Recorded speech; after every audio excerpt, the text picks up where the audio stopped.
Hello, I'm Steve Monkey Mason and welcome to It's Just a Podcast. It's a fatal four-way today. We have the returning Big Dave is back along with Paul Ray and Carl McSorley. This is our first podcast all together since Transformers the movie and the first podcast with the guys since... What was our last one? Roger Rabbit? No. Back to the Future. Little Shop of Horrors. Little Shop of Horrors.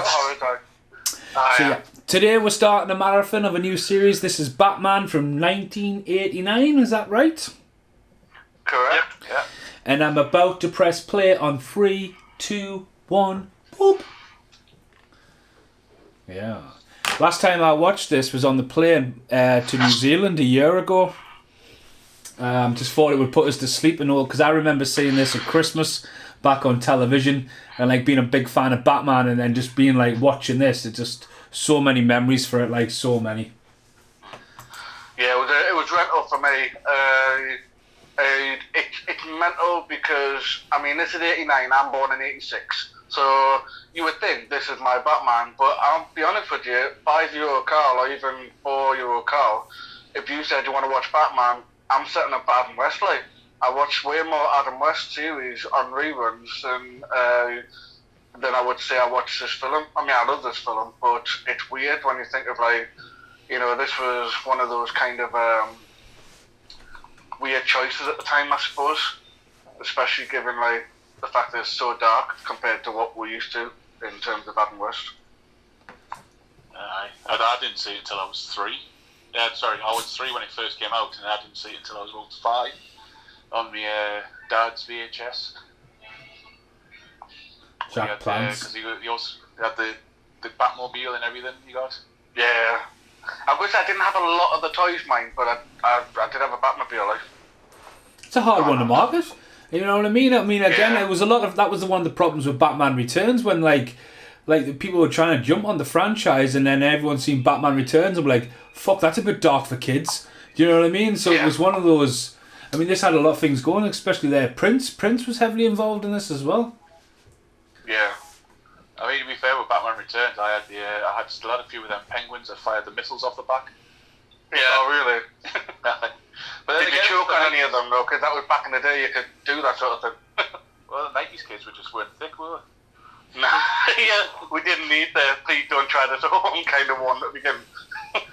But yeah, toys in the 90s, though, when you think about it, things like we had like Predator and Robocop toys and everything was aimed at kids. Yeah. Not kids' films, but for some reason, kids had the toys.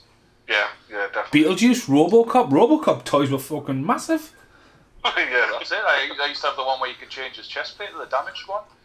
Yeah. The first time I watched that, I nearly vomited on the bit when Murphy's getting shot. What about that one with the Terminator?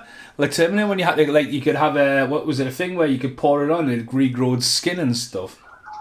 And let's chop bits off of them. Now this is my most recent argument about the effort that they put into this series, especially on physical media. They make Gotham look so like this is such a good blend between what is a comic adaptation to what is real life. That looks like Gotham City. Whereas when they re-released those steelbooks and they were all generic skyline, normal buildings, just like it really annoyed me. I never bought them. I couldn't bring myself to buying that set because I was just like, there's just no way I'm spending money on that like level of laziness, especially since you're basing off a comic book based story, the genre. It's all about the art behind it, and it was like, again, Warner Brothers just totally slacking on it, but probably just assuming it would sell because it's Batman in it. Well, this is another Pinewood studio, this one, because this is obviously the same place that made Roger Rabbit and Little Shop of Horrors. Do you know what I mean? There's a big production to come to Britain. Yeah, definitely. And not being from get a lot of they start off with the and that. Carl, do you want the honours? Well, you're not quite as clear as you think you are. Yeah, I thought I was having a stroke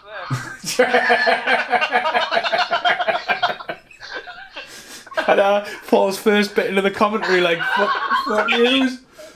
Yeah, I'm thinking and no one's mentioning it, and I'm thinking, oh no, I hope this is toast, like. We're a bit used to it, like, but I don't know. I don't know what you do, Paul. Honestly, because like for most of it, you're absolutely fine.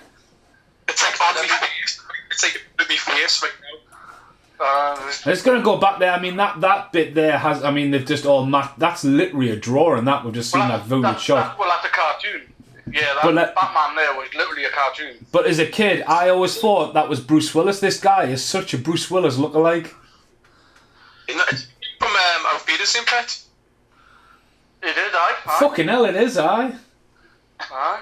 Yeah, I always thought it was like fucking Bruce Willis, and you obviously as well, until you see Batman on the Roof, you think like, especially if you look back at now, that story of his mum and dad, it's like a red herring, isn't it? It's not what it presumes to be. Yeah. I've done that many times, isn't it? This beginning story and stuff about his parents and that. I loved that bit as a this kid. is the thing though, are they going to do that this time round again, you know what I mean? It's like the Batman is coming out shortly. Well, I'll say that, but you know, it's the next one out. Are we going to get another Martha and Thomas being slaughtered? The Spider-Man route? No, Spider-Man Homecoming, where it's basically, you know the story of Ben, so they didn't bother. Yeah. They're just like, you know he's dead, so we're just gonna pick the story up from here instead of having to fill half an hour with that. Yeah, definitely. That's what I hope they go for. To this day, that's Batman, the best Batsuit by far. And this Batsuit is awesome. Michael Keaton's always been my favourite Batman, but I think again that's because it was like the first proper Batman film I saw as a kid. Yeah, well, like we said, live action. Although I do kind of think, and I'm probably get a little bit of heat for this, but I really don't like Nolan Batcowl. To me, it's simply just a motorcycle helmet. But at the same time, I get it that you've gone for this is a world where Batman could be real and these are real looks. But at the same time, I know a lot of it was obviously joking on the fact that when you look at this Batman, you know, he has literally no neck movement at all. He can't turn now. He can't do now. Yeah. So obviously there's a joke in there somewhere. But again, I don't think I ever really. I mean, I think it made him look more. Like proper, like more like beastie, because he had like a proper thick neck. You know what I mean? It was like that was like part of his look. So it never really questioned it when I was a kid. I was like, oh yeah, that's just the way Batman is. This did amazing for Warner Brothers in 1989, didn't it? It did absolutely amazing. It came out of nowhere and it beat Ghostbusters too, and it did absolutely amazing. Brothers. And of course, this is the first ever reverse whitewash rule. You know, obviously. You know, we've got the lovely Harvey Dent, clearly a brother, not so much in the next couple of attempts. No. They had a Mando. Well, in Batman Returns, Joel Schumacher took over because, I mean, Tim Burton was going to direct it, but then it wasn't really getting his way. Batman Returns confirmed, did it? No, sorry, Batman Forever, sorry. And Joel Schumacher, like, literally, the start of the movie is meant to be the turn of Harvey Dent, and they chopped it all out for a bank sequence, and he had just worked with Tommy Lee Jones in The Client, and again he was just like, it wasn't his decision, it was a studio decision to do that, do you know what I mean? And it's like build on them characters, you know what I mean, and get a payoff, but they just went for it, like, so. Well, that's the funny thing though, is the Lego Batman film, they hark back to it because Billy D's Two-Face in it. That's right, yeah. Yeah, I think it's obviously it's a deliberate hark back to this. Now, one of my favourite things about this is just purely based on the stuff that you don't hear any of this when you were a kid, especially not even when you were a kid. You probably didn't hear very much of it when in the 80s and the early 90s. But the fact that obviously they asked Jack Nicholson to be the Joker, he actually held off. He hesitated, and then they actually asked Robin Williams. Robin Williams actually said yes, and then apparently they went back and asked Jack Nicholson again, and deliberately said, oh, by the way, if you don't do this, Robin Williams is. And then apparently Jack Nicholson jumped on it straight away and said, yes, I'll do it. Apparently Robin Williams refused to, apparently he was approached to do the Riddler in Batman Forever, and he refused, and he actually turned around and said, I refuse to do any work with Warner Brothers until the studio apologises for basically using me as bait. And I love that because, again, like I say, that's just another class act with Robin Williams. Yeah. I don't think Robin Williams had that much clout at that point. I mean, don't get us wrong, Hook and Mrs. Doubtfire hadn't done it, and I'm not saying Robin Williams couldn't have done it, because when he turns on the creep, he can do on the creep. But the fact that they got Jack Nicholson to do it, and this is Jack Nicholson, it fucking his heyday. I mean, he dominated like the late 70s into the 80s, and doesn't he still get like millions a year just for being in this, some kind of royalty rights? Yeah, yeah. Got a good percentage in the shares and stuff. Yeah. Isn't that from Star Wars? What do you call him? Hawkins from Star Wars. Yeah. It is, isn't it? You know what it is? It's horrendous, and it was like absolutely. I was part devastated, part like kind of this is hilarious. But when I think the first one came out, they literally brought out like an app where you could put the Rogue One, like kind of the Rogue Squadron helmet, as a picture filter. And I swear to fucking God, I did it because I thought, oh, how cool that look. I was a spitting image of Hawkins. I was like, fuck me, I can't believe it. Like, I had the ginger root beer going on, and I was just sitting there going, fuck me, I'm Hawkins. I can't believe it. Yeah, that's why I would never do something like that with my triple chin going on. You're never as cool as you want to be. No, as soon as you put yourself in something like that, you're like, oh, that's disappointing. I love the aesthetics of Gotham though. I love like how they've literally made it so it's like no other town. You know what I mean? It's got such a generic, it's not generic, such an identity. That it works well. But you're saying about Jack Nicholson being in his heyday. This is the first time, like I would say, to my knowledge, as a person, like as a younger person watching film, this is what you pay for when you're paying for this kind of actor. You're gonna say, this is the script, this is the character. Now make it work, because like I say, he's not really like the Joker that we knew in the comics, or he's certainly no Cesar Romero, but he just completely transformed it in his own way. I feel like obviously that's. Just going to say they had a bit of a problem coming off the back end of Howard the Duck though, not doing very well. That was one of the concerns, wasn't it? Yeah, I love that film. I think it's great. For the time when it was perfect, it was a great 80s flick, you know. It's like, I love it, but it's more of a cult classic than it is like a classic that everyone should watch. But Bob. Listen, Bob. Didn't Bob get his own figure? Oh, he did, Yeah. I've never seen Bob in anything else though. He's just Bob the Gun. That's his name, Bob the Gun. Bob. But it's kind of like a 50s kind of detective, obviously that's what it's really based on, isn't it? Detective comics kind of thing. So it's like noir. Yeah. Yeah. Like 50s dress, but in that like but in that time kind of thing, you know what I mean? It's like alternative universe kind of thing.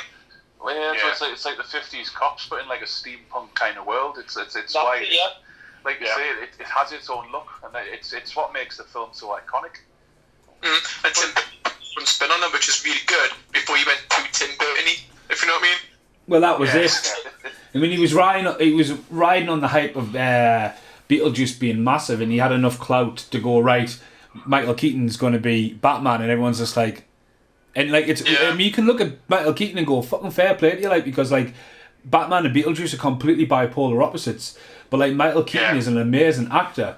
But again, everyone was just like, nah. But again, it was what Tim Burton was wanting to do. That's Bob Kane there, isn't it? That's Bob Kane who actually hands him that. Didn't he come off Mr. Mom though, and then did this, or was Beetlejuice in the middle? No, it was this Beetlejuice, and then he went off to do Edward Scissorhands. But then Beetlejuice is before this. I'm saying Beetlejuice had done this, Batman, and then basically he went off to do Edward Scissorhands, and that's when they went right. Come back to Warner Brothers Keaton, and I'm talking about Keaton. Oh, Michael Keaton. Yeah. He did Pacific Heights, didn't he? I thought he did. So Mr. Mom was his biggest one before this, wasn't it? In terms of what he was known for. Beetlejuice. Was it Beetlejuice? Was it? Beetlejuice, One Good Cop. He was in Pacific Heights when he's the neighbour, right? The subletting apartment out, and he goes crazy. No. He's in Spider-Man No Homecoming. He makes a film out. Michael Keaton. Awesome. Yeah. I mean, like I say, he's a perfect like villain for it. And he's coming back. A perfect villain, but the reason why that film works as well is because it's the Vulture. It's not one of the massive Spider-Man villains. Yeah. But you could also argue that he wasn't really like much of a villain, was he? He was kind of the little man who was just trying to do his best to keep what he had, sort of thing. Like, I think when you look at it, like, he was kind of the honest, hard-working man. And with him, if anything, it was Tony Stark who kind of like just kind of pushed him out of business. So, like, the idea, he wasn't like out to take on the world. He just wanted to keep it going. Yeah. Well, just to give you the heads up, Bob the Goon was in Repo Man with Emilio Estevez. He then did Batman. He then did Conan the Destroyer. And then he was in City Slickers. Those are these well-known roles, apparently. The Jack Palance, who's just appeared on screen, who was also in City Slickers. He had a massive run-in with Tim Burton, and here Tim Burton says he was very hard. He wasn't like, he came to the thing, but he just went, "How many films have you directed?" "I've been in over 100 movies." And he was just apparently like, he was only cast to go, right, who could be Jack Nicholson's boss? And this guy's obviously big in the 60s and 70s, but apparently he was just a nightmare to direct. Like, I'll do what I want to do. Sorry? I only ever remember... Was he the bad guy in Tango and Cash? He was, yes, yeah. No. Was he? He was, aye. I only remember he is, but I only really remember him as he was the bad guy in Young Guns. He always seemed to strike me as that was his role for me, like... City Slickers, and then he dies, and then he comes back for City Slickers 2 as a twin. I love that suit that Jack Nicholson's wearing, good old purple. We go and see him, really, isn't it? Sorry. But yeah, obviously, if you think about it, for years and years and years, all you could get was the 1960s Batman, Adam West. Nothing wrong with Adam West, but this proper mainstream Batman is made into like the adult world, really. I mean, this is like coming on the heyday of VHS, though. VHS was very established at this point. And again, as well, marketing, fast food chains, merchandising, licenses, video games. This was just literally, this printed money for Warner Brothers, like.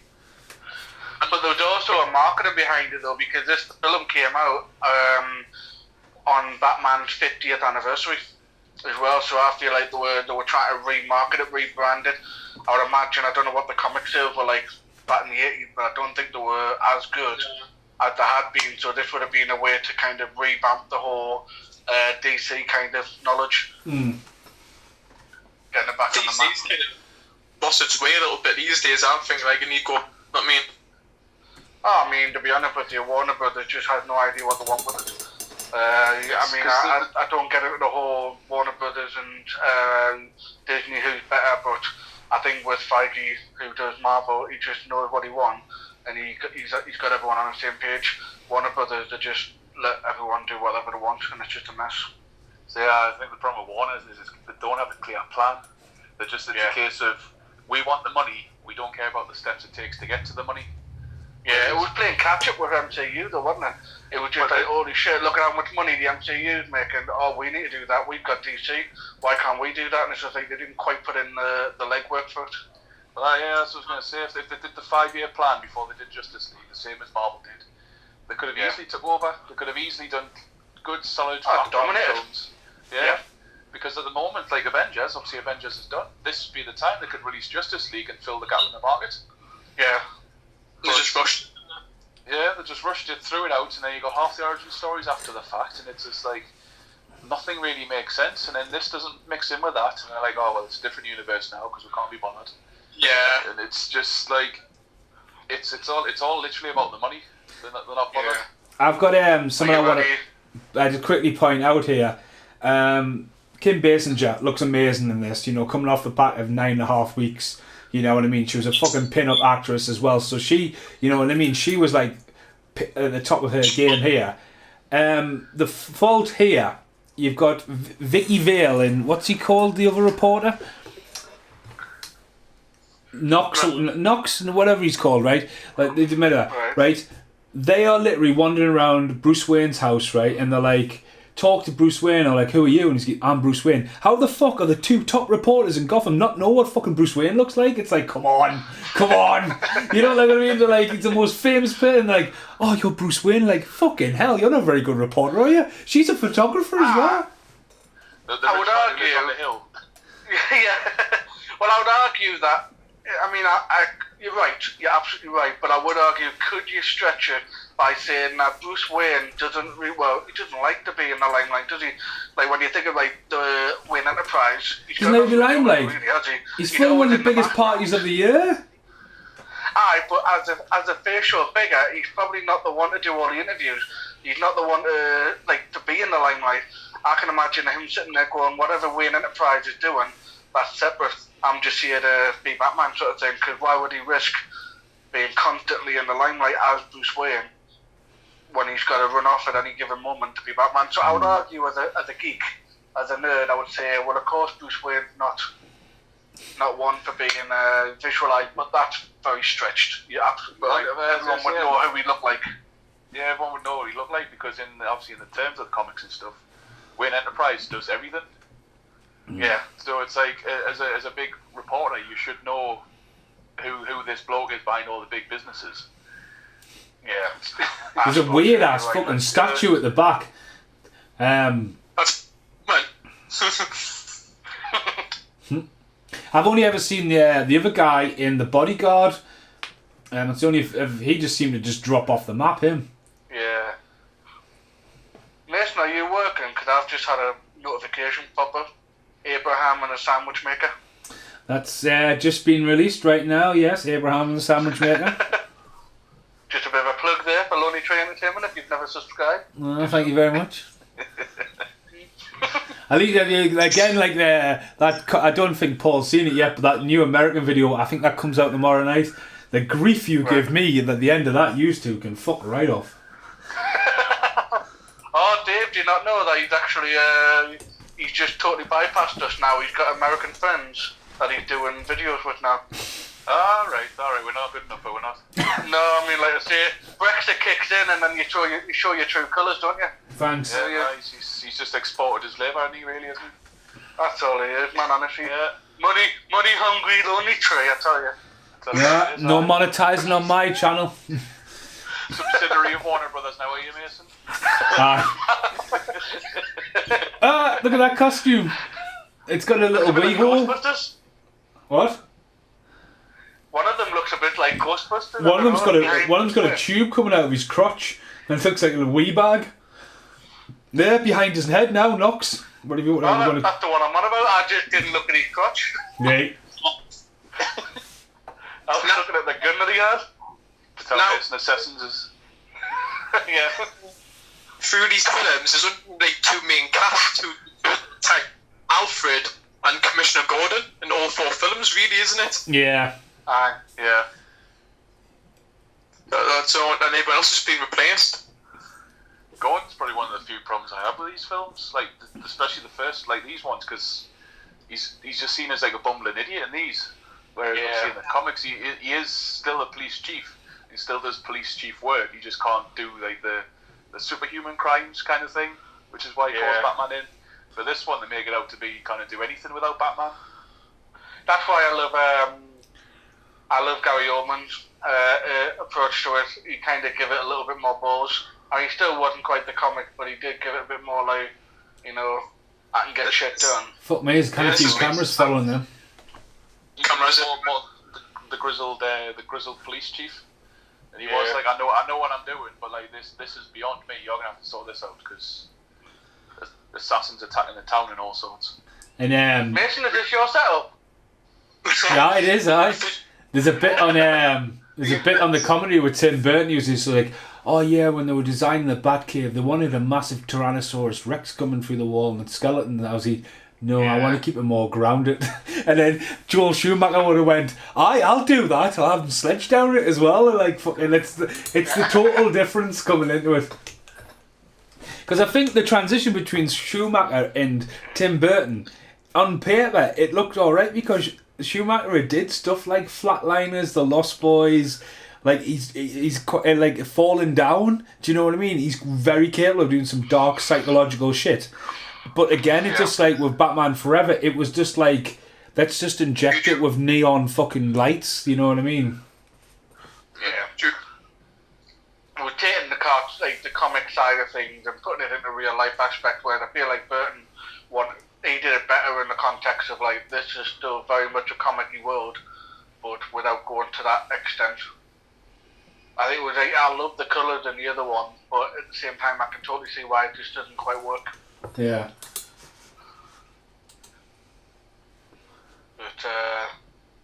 But no, I think, has any of you seen any of the Harley Quinn series, the Kaylee Cuoco one?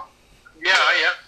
Really honestly, right? I mean, obviously, Paul, you can attest to it. It's full on adult. You know, there's just nothing childlike about this at all. It's like full on swearing. It's gory. It's gruesome. But they get. It's not like obviously it is an original interpretation, but they get Commissioner Gordon so well. He's like an like you say, like he's a bumbling mess in this. He literally is in the animated series, but they're kind of like, I'm so depressed and I can't do anything, and he kind of wants Batman to be his best friend. Because he exaggerates it though, doesn't it? Exaggerates everything in Gotham City. It's hilarious. Like, I love it because it's basically taking the mick of itself. Yeah. Oh, it's a parody of Batman through and through, like, absolutely. And it's just like, but it's clever in its own way as well, mind. I feel like it has got to, like, we are taking it serious, but we're also going to have just a ridiculous amount of fun with it. It's certainly worth watching this, and just for, like, if you can get a clip or two online just to see, it's fucking brilliant. Animation's great. DC does really good animation movies and stuff, don't they? That's where I've never really been drawn to anything Marvel with the animated series. Whereas with DC, I've always had a. See, the early Spider-Man and X-Men ones I really loved, but then back in the day, it was that, and then he also had the animated Batman series off the back of like this. Danny Elfman's music ties them together though as well, because that became a theme. Yeah. And even across like this and the way they changed it in Schumacher's as well, the scores are amazing, like across the films. Like you can't diss the scores. It's got its own theme now. These days you can't even hum a hero theme anymore now, can you? You know what I mean? It's completely lost now. Soundtracks. Back in the day when an axe can pierce a steel container. Brilliant. They made it better in the 80s, man. They were a bit sharper in the 80s. But with the adamantium or something like that. Yeah. Because you never know when you're going to have to chop through steel. What it is. Fucking hell. I love it. This is probably Dick Tracy as well, though, don't you think? Like with the guys and like the 50s guys and the suits and everything. Having a bit of a shootout. Dick Tracy was after this, wasn't it? Yeah, I think so. That was probably that was another one I found in. I've mentioned it before, but obviously I don't know if you know Dave. But my mum worked in like a kind of a small mom and pop like video rental store. So whenever they got a new batch of films come in, you would have to make space. So like you used to just take everything off the shelf and box them up. So of course my mum would end up bringing like a box home like every other week. And it would just be like, there you go, and watch some films. Hence why I used to watch like some films that I was definitely not age appropriate for. If my mum wouldn't have a clue, she'd just got this box and say, there you go, and then you're sitting there going, ooh, A Nightmare on Elm Street, that seems fun. But in this case, it was Dick Tracy, and it was like, what the fuck am I watching? It's brilliant. You know, the cast, when you look at the cast of Dick Tracy, it's fucking mental. How many people's in that? It's awesome. I've not joined that Batman suit. Is like Batman Returns is awesome suit. Yeah. Cool. Was Shia LaBeouf in Dick Tracy? Was he the kid? Wasn't that kid from Hook? No, it's the kid from Hook. It's a kid from Hook. Kid from Hook. I knew he was a famous kid. I just thought it was him for something else. Cause I always I know like Warren Beatty, but other than that. Well, Al Pacino was in it. William Forsythe, Dustin Hoffman, Madonna. There's fucking a lot of people in that. And it was made very close to The Rocketeer as well, because I remember seeing The Rocketeer, and The Rocketeer's got a very noir look to it as well. And even the bad guy, who's like Timothy Dalton's henchman, he looks like he's fucking from Dick Tracy with some deformed head. Ugh. Yeah. Hawkins has just got it now. Oh, anyway, Hawkins, man. And so the Joker was born. Well, nearly. He could cut the eye, didn't he? Or bounce up his eyes, something like that. I forgot. I think it was more like a ricochet or something like that. Yeah, something came off and hit him in your face. Bye. Bye. That's what happens. It's pouring like some chemicals, and you become superhuman. Oh, it's the colour. The colour's just right. I think that colour's better than neon. Do you know what I mean? The neon green. Yeah. Did you get about the 4K transfer? They went back and corrected it, so it's all really metallically blue now. They've changed a lot of the colour temperature, and everyone's kicking off about it. Really? Oh, yeah, because this is the film as you love it. Like earlier on when he was zipping in, you could see the wire on his back. Yeah. But it's part of the character. It. Yeah, because it's from the day. Yeah, definitely. And it changed some of the guns and to up to date sound. Yeah. I mean, I do like the idea of some sound being that's too blue. Yeah. See, that's something that would happen at the very end, isn't it?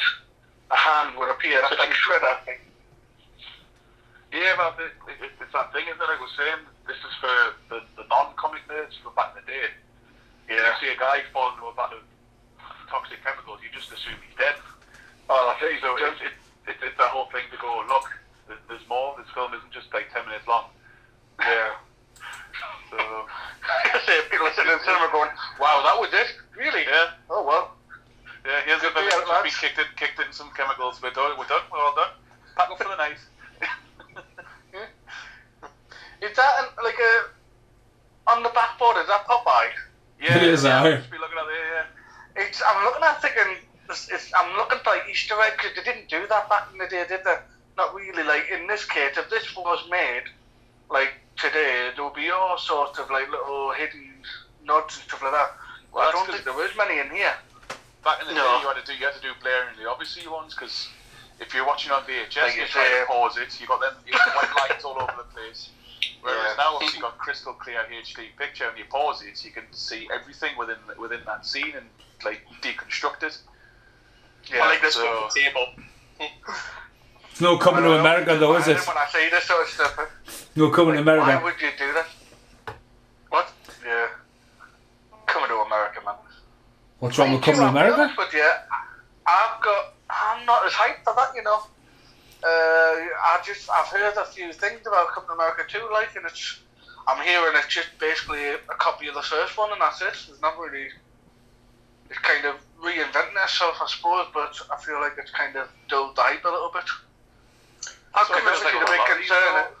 The big concern is like I'm excited because of what Coming to America was, but then at the same time, in my head, I'm thinking, well, you can't really get away with that these days.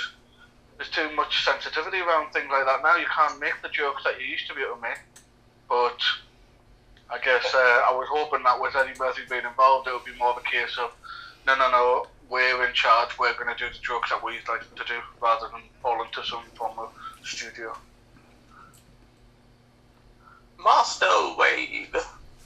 What do you guys feel on Gotham? Because I'm really enjoying Gotham. I really finished it. I never made it past the first episode. The first episode just did my head in. I couldn't do it. Because the Joker's come in. Sorry, I was just going to say the Jokers came into like season 4, and the Joker's actually a twin. So there's 2 Jokers, and like the way they've got the Riddler in it and stuff, I love it. Like really, like I know the first series because I think with the first series they weren't sure where they're going to go, but once like the bad guys like start running out and the kid wants to become Batman, I'm just loving it. Like, so I do recommend you probably give it a next watch, like, because some of the episodes are fucking brutal. I was going to say, the first one I was a struggle. I persevered and I got to series 3, and for whatever reason, you know, could just be out of boredom or just getting distracted, but I never picked it up after that. But it was apparent that they were trying to do something completely different after the first season. Though. There was definitely a case of, okay, this is a total one. I actually love the guy who plays the Riddler. He was working with, and the guy who played Penguin. The both class. Like the Riddler as well, because like the way they do with the technology now, when the Riddler, when his mind breaks, and there's he's having personality disorder with the Riddler himself, it's just fucking class, some of the episodes, like. It's quite cleverly done, definitely, yeah. But yeah, no, I mean, I would say it's worth, like, a peek if you couldn't get past the first episode, because it does gradually get better, just depending on how much time you've got. Problem with it was just the whole thing of like everyone's already been established. So yeah. It's kind of like what's in that particular universe. What's the point of Batman? Like, Batman's a lead for because of what Gotham is, whereas Gotham's already this supervillain kind of run over place. So really, and also like the fact that Batman and Catwoman they've known each other since they were kids, and like everyone's just like on the doorstep. There's no like kind of wild world where things just happened because they happened. Everyone was basically in it together from the beginning. So yeah. Cameo, Little Shop of Horrors instruments are in this again. I was waiting for that. There again. It's not the NHS, like, is it?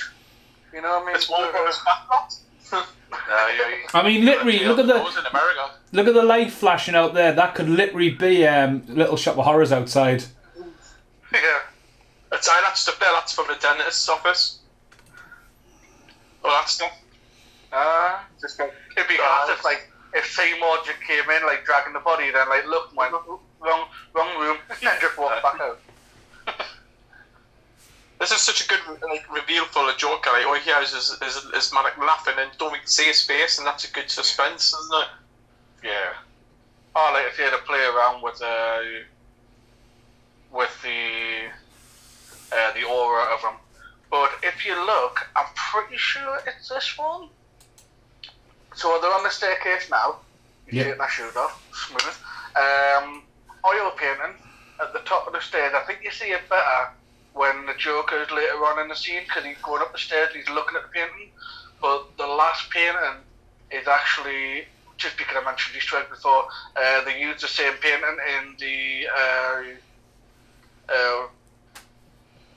in the art. I'm drawing blank. No, in the Joker, in Joaquin Phoenix. I couldn't think of his name. So when Joaquin Phoenix is doing his dancer on the living room above his telly, there's a frame picture. Obviously not nearly as big as that, but there's a frame picture and it's the same picture. Oh. So there is Who was your best Joker? For me, it's for someone who watched a bit of cartoons, and if you're talking live action, it's Cesar Romero. It's nostalgic. I can see why people could argue against it. I know Heath Ledger will get a massive run, but like to me, if I think Joker, I think Cesar Romero. Whereas obviously, if you're talking about voice, Star Wars fanboy here, so I've got to say that the best animated Joker's got to be Mark Hamill. It's always been Hamill. But the live action ones, I've always argued that they're all completely different. Jack Nicholson's, but Heath Ledger's is different to Jack Nicholson's. Like, they're two completely different Jokers, which is why I think it's hard to compare them. Yeah. They're both as brilliant as each other, but that's why I can't get away with Jared Leto, because he's trying to be a fusion of the two. Yeah. And he's not trying to be his own Joker. He's trying to be someone else's Joker because that's the ones that did well. But he could have killed him. The video game? Scenes of the new one. But I go say that the talent, like they're saying that they're going to put him in more. It's just like he doesn't need to be in that film now. That's the thing. Yeah. So that's why again I'm not that like when they're like bragging about the Snyder Cut, going, we've got more. What is it, Cyclops? Not Cyclops. What do you call him? Cyborg guy. There's more of that. Didn't really care for that character. I mean, I might do now, like, more in it, but at the same time, I'm not sitting there going, I can't wait to see more of him. And then, obviously, the Jared Leto just seemed to be a squeeze in, which is a really bizarre move, because I honestly thought they were wrapped up. I thought he was done as a Joker, so I feel like by putting him in this means that he's open to doing more, which I don't really want to see. It's the problem with the Snyder Cut through, though. He seems to be more, he's took it all the fans, like, hatred of Justice League, and he's went, right, I'm going to fix it so that the fans absolutely love me, even though most of the film was his in the first place. Oh, I mean, don't get me wrong, mate. I could have an entire podcast of like hating on Snyder. It's not that I hate him, but I feel like it's really annoying the way they're marketing it, because it can't be called the Snyder Cut, in my opinion. It's not the Snyder Cut. The Snyder Cut that I know of was the thing that was sitting on a shelf that Snyder said was pretty much finished, apart from the special effect, and that was his film. And then, of course, naturally, you know, now he's got a 4-hour-long cut with this, that, and the other, and he's throwing this and he's throwing that in. It's like a completely different thing now. And I honestly don't think I could sit and watch a 4-hour film with the Justice League. I feel like I even said the miniseries was probably the smartest thing they could have done. But now that he said he's not doing that anymore, it's going to be a 4-hour film. It's just like, I don't see how it's going to work. But people will love it, people will hate it. It's one of those things. It's not HBO before night, and then they put on physical media for 4 hours. No, the miniseries. Apparently, it's on Twitter. Apparently, someone had asked him and said, so how is it going to be episodic, or is it going to be a one-shot like film? And he said, like he apparently responded with, no, it's a one-shot film. It's next month, isn't it? March. March, yeah. Do Bruce Wayne really likes like exercise it upside down? I know, it's fucking ludicrous, that bit. It's more meditating, isn't it? Is it not more like like deep in like thought? Like, because he obviously has, in theory, travelled the world in training and all these different things. So I would have said it was not so much exercise. It's not like he was doing like actual like sit-ups upside down. He was just kind of hanging there. So I would have said it was more like meditation. There's crazy stuff like that, wasn't it? Yeah. One has to blend with the mind of a bat to become the bat. That's a tagline. I mean, the tagline's actually not. Mine's probably a bit better. But there's only 2, I think. I think I looked at it before. Bear with me a sec. Half the fucking tagline, half the artwork didn't even have the name Batman on it. It was just the symbol. No, it's just a badge. Yeah. So there are 2 taglines to this film. The first one, only one will claim the night. It's a bit bizarre, not really Batman-ish. And the other one is, justice is always darkest before the dawn. It's kind of, it's fair enough. I mean, like I say, it didn't scream Batman to me, but... What do you think of Jack Nicholson's makeup? I think it still looks amazing to this day, I think.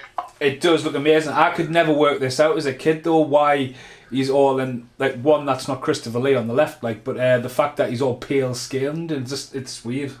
It's really freaky. That's like Einstein. Well, I love Batman, mate. He's got his actual makeup on, fuck me.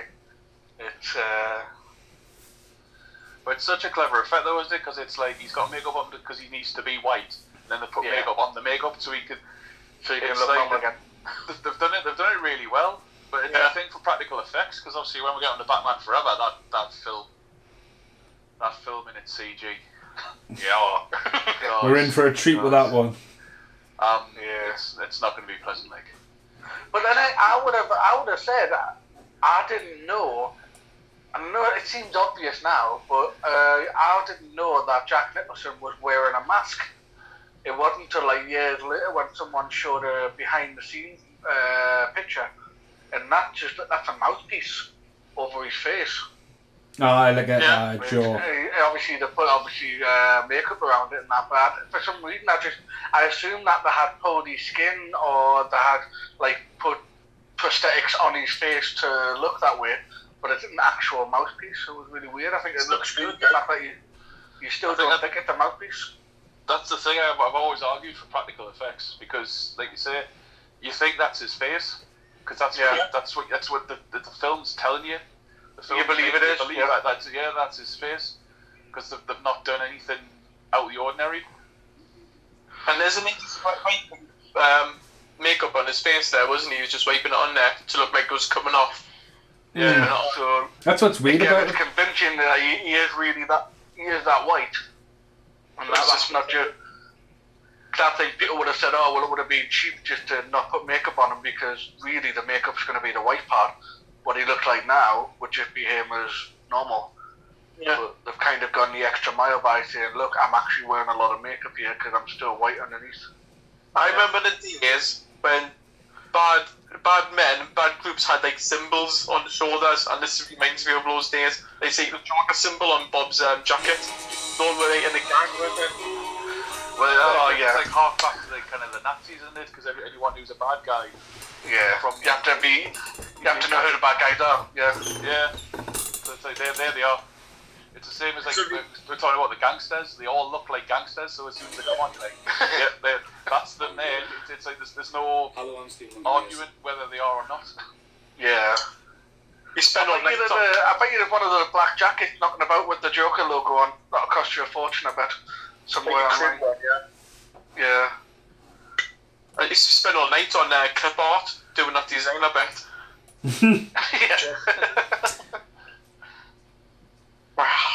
Now let's go back to the Jokers though. I love what they did with the Arkham game series. I think he's one of the best incarnations of the Joker because they could have fun with in the game and stuff like that. I mean, but again, because he's Hamill though, isn't he? Yeah. Because it was when he came back for Arkham Knight. It was amazing because obviously by that point Hamill had hung it up. He said, "Right, I'm done with it. I've retired."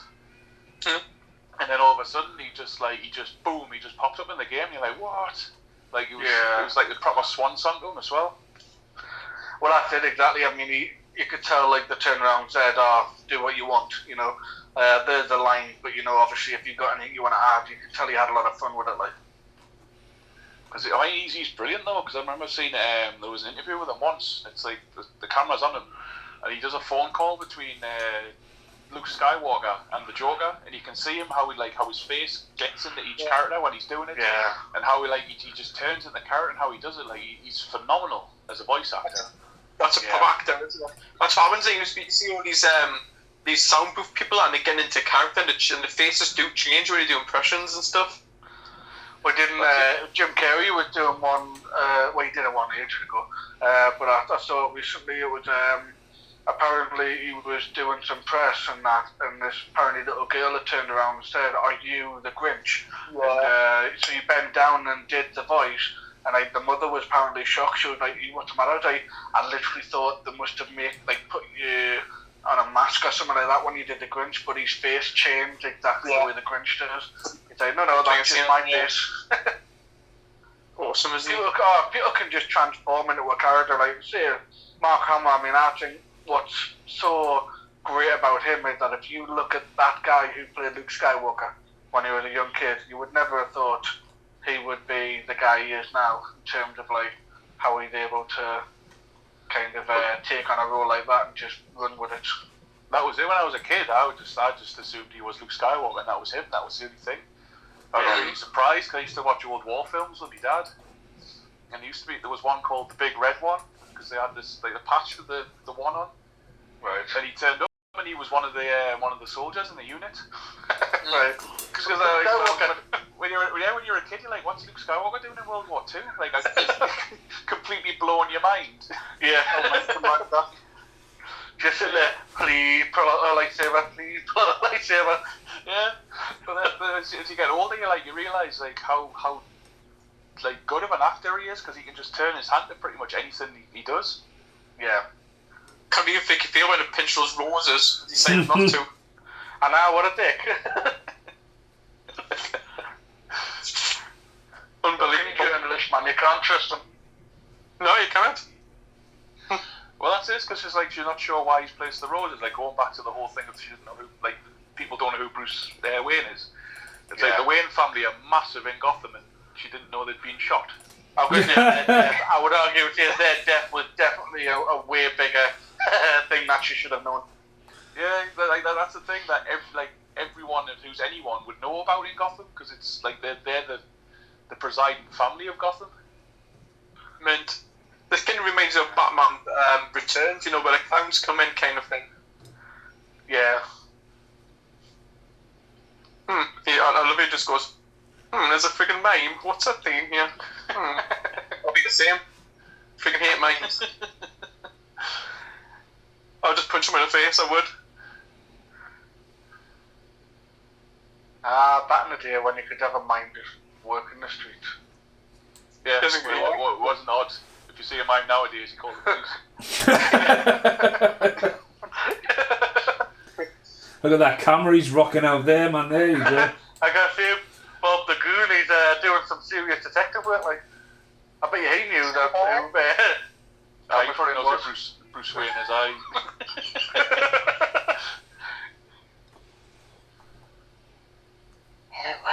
What do you think about the backstory that starts to unfold here, that the Joker actually killed his parents? Well, it got a bit messy for a while, didn't it? Because like, they were chopping and changing the actual the idea of who did it, or it was really this or it was really that. But I don't really think it needed to be the Joker. I feel like it wasn't the Joker that made him Batman. It was the criminal antics of Gotham in general. So to me, I would like the idea that it was just a nobody. It was just a random thug on the street. Well, that's it, because it is, isn't it, in the comics? It's just... Yeah. I think it gives him that ultimate ego, isn't it? Like, he's killed him and he has to get revenge and stuff, and I think that's what it is. Have to have, like... Yeah, but it's that whole thing, isn't it? It's better that Batman created Joker than the Joker created Batman. Yeah. Definitely, There's Lando Calrissian in there. There he is. Gas mines on Bespin. Didn't make any money, did it? No, well. Escaping the Empire. Well, I mean, like I say, I love the fact that he's such an iconic character, but now the younger generation are all going to know him for, didn't he like to shag robots? Yeah. Because that's essentially what he's known for now. I was like, really? Is that what you took from that film?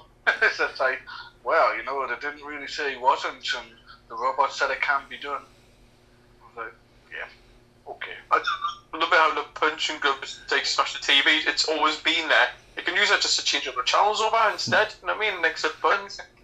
Yeah, it plays at the eccentricity of the Joker, though, doesn't it? Yeah. Like, he doesn't do things just straightforward. He's got to be ridiculous. Which is like, I love the character, and I love the way they portray them in things like this. Yeah. He's got to have that kind of mentality about him. Like I say, with the idea, like even with Leto going back, I don't think he was crazy. He was just like, I don't know, like you say it in a weird way. Even you could honestly argue and say that he wasn't really a Joker. He was a guy imitating, you know, the real Joker. That's kind of what I was hoping they were going to do with it in the long run, to write him out to say, oh, he wasn't really a Joker, he's just a copycat. Well, yeah, it goes back to like obviously we haven't discussed this yet, but like Robin was meant to be in this movie, and it was meant to be Marlon Wayans, and the fact that you're talking about like when you get to Batman versus Superman and all that kind of shenanigans, that the fact that Robin was killed off, and it's just like, are these linked to this movie, or do you know what I mean? Like if Christian Bale had stayed as Batman in Batman versus Superman and stuff like that, I think DC would have had a hell of a lot of momentum, and I think the films would have been taken a little bit more serious. But it's just a fucking clusterfuck of a mess, I think. That's the problem. They're alluding to too much when they could have really just built that story up from the beginning. They could have had a standalone Batman film and shown like whatever happened to Robin in this suit. Well, we'll always have that what if, because obviously it was massive online that there's a handful of people who did actually read Ben Affleck's script to his standalone Batman, and every single person who read it said, this is fucking amazing. And that's always going to be like the bittersweet for me, like the fact that we'll never really see that, because I don't think we'll ever will. I think even though Ben Affleck's still very lightly involved in it, we'll never get a Ben Affleck standalone Batman. Because he's a proper comic fan as well, isn't he? Like, it's one of the things that not many people know about him. But the first thing he did when he bought his own house was make a kind of a man cave, like a bat cave. I think Kevin Smith talks about it on One at a Talk, because he sells his house to Kevin Smith, and he says, "Oh mate, this is what you're gonna love," and he takes him upstairs and he shows him like there's actually like a hidden room, and it was like, "Oh mate, you actually made a bat cave?" And he's like, "Yeah." So he was through and through. It's just a shame he didn't get like a chance to, because I thought he was a really good Batman and Bruce Wayne. He just didn't get a chance to show it upload, did he? As a stunt. Well, that's why I argue. I say he is the better one for me. because I think he mastered both of them really well. I think like with Christian Bale, I bought him as Batman, but I didn't buy him as Bruce Wayne.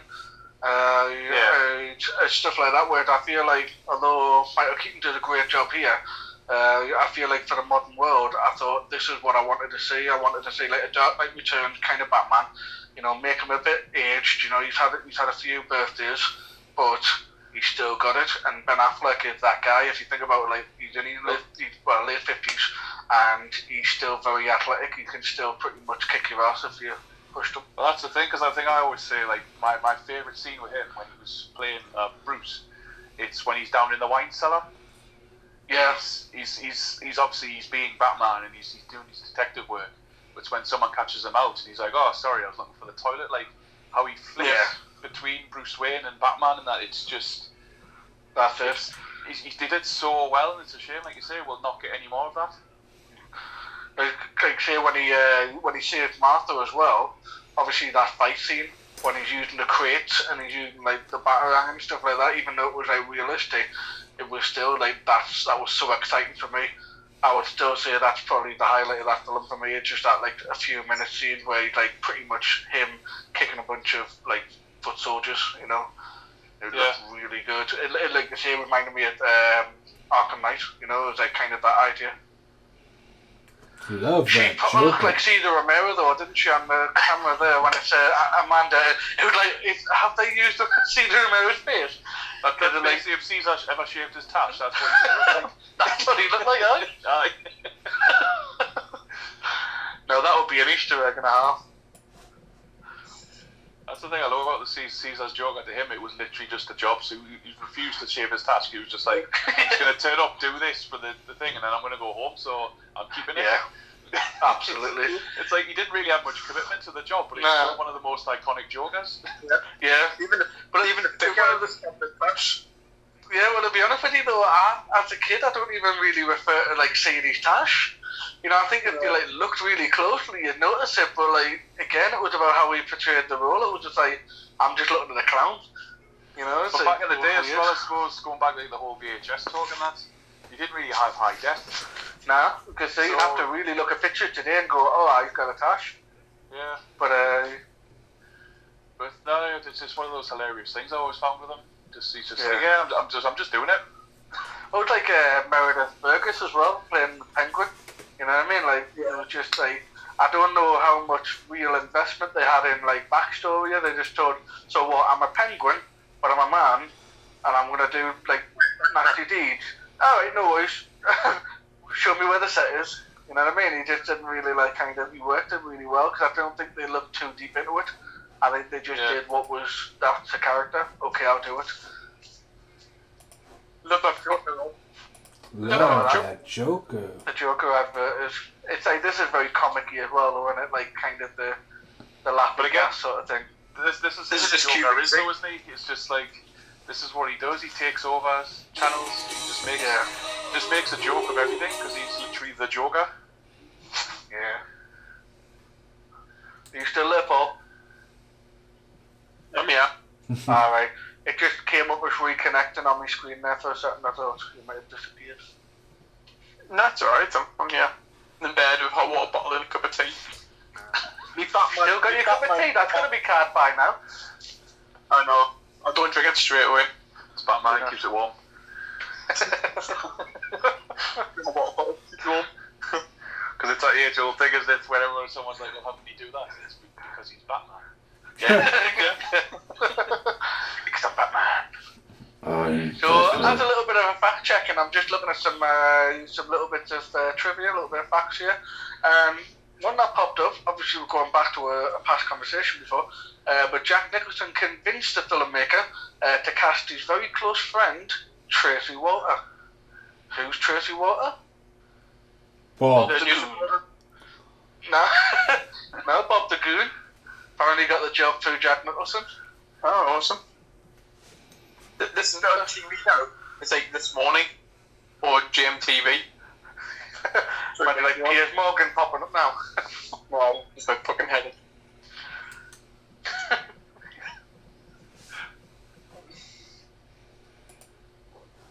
God damn it, I'm not no goddamn Calrissian. I think he would have made a great Two-Face, to be fair. I think Tommy Lee's a miscast completely. It doesn't feel like a Two-Face. He feels proper over the top. Well, that's the villain, minute. Like it kind of works because it's over the top, but at the same time, like the Aaron Eckhart, Two-Face. To me, that's like one of the biggest wasted opportunities, and especially since everyone kind of. And it's not that I don't think they're any good, but like people really, really praise Nolan for what he did with the Batman series, and absolutely, he did a great job. But how anyone thought that's how I'm going to introduce and kill off Two-Face in a space of like 4 or 5 scenes was ever going to be it just felt forced in there. It was like, okay, I'm only going to do 3 films, so I'm going to like push as much in as I can. And that's just like Nolan style. It's why I don't like the third one. Everyone raves about like Dark Knight Rises, but it feels too much. Like they just crammed as much as they possibly could fit into it. Yeah. And they forgot the story to an extent because they were just trying to do all the fanboy bits. Yeah. Well, I mean, to me, that will always be like my argument is that that the biggest disappointment with the third one was that after all that, they made Bane kind of like a bitch.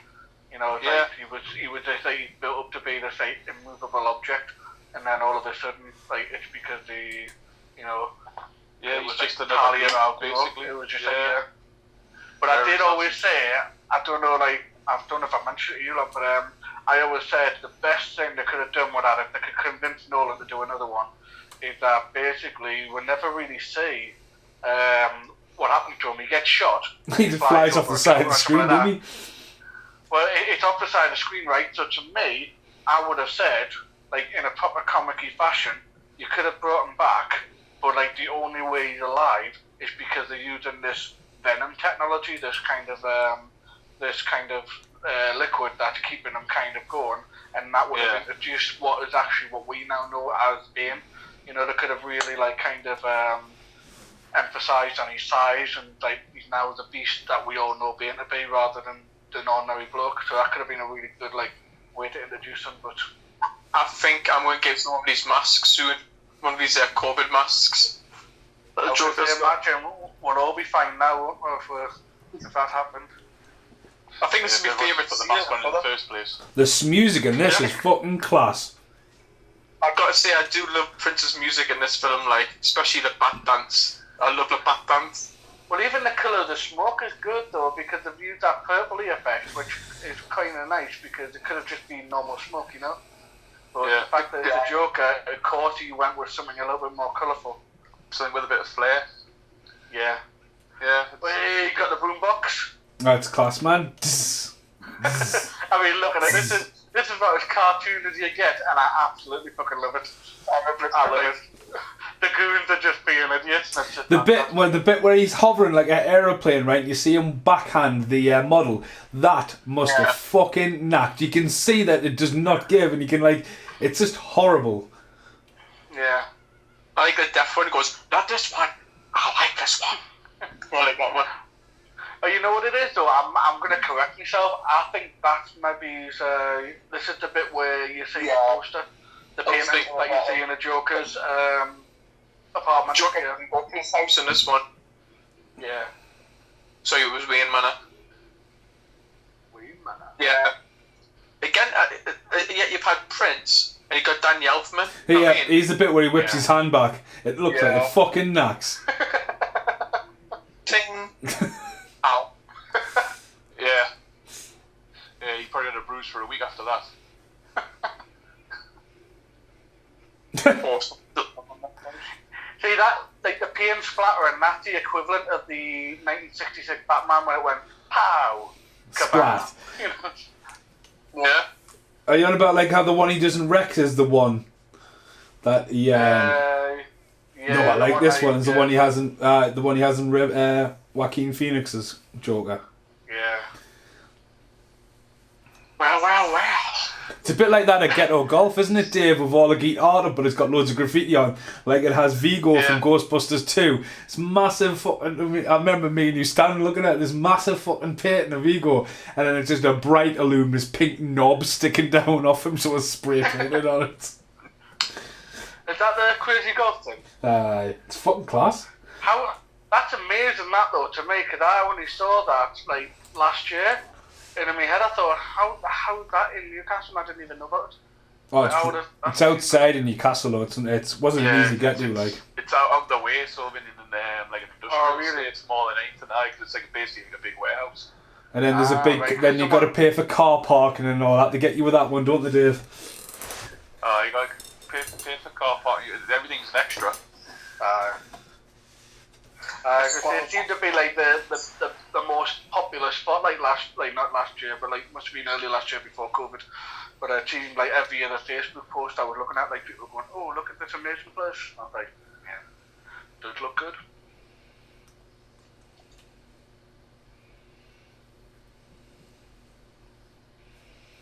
Fucking creepy when he's just plain scaled.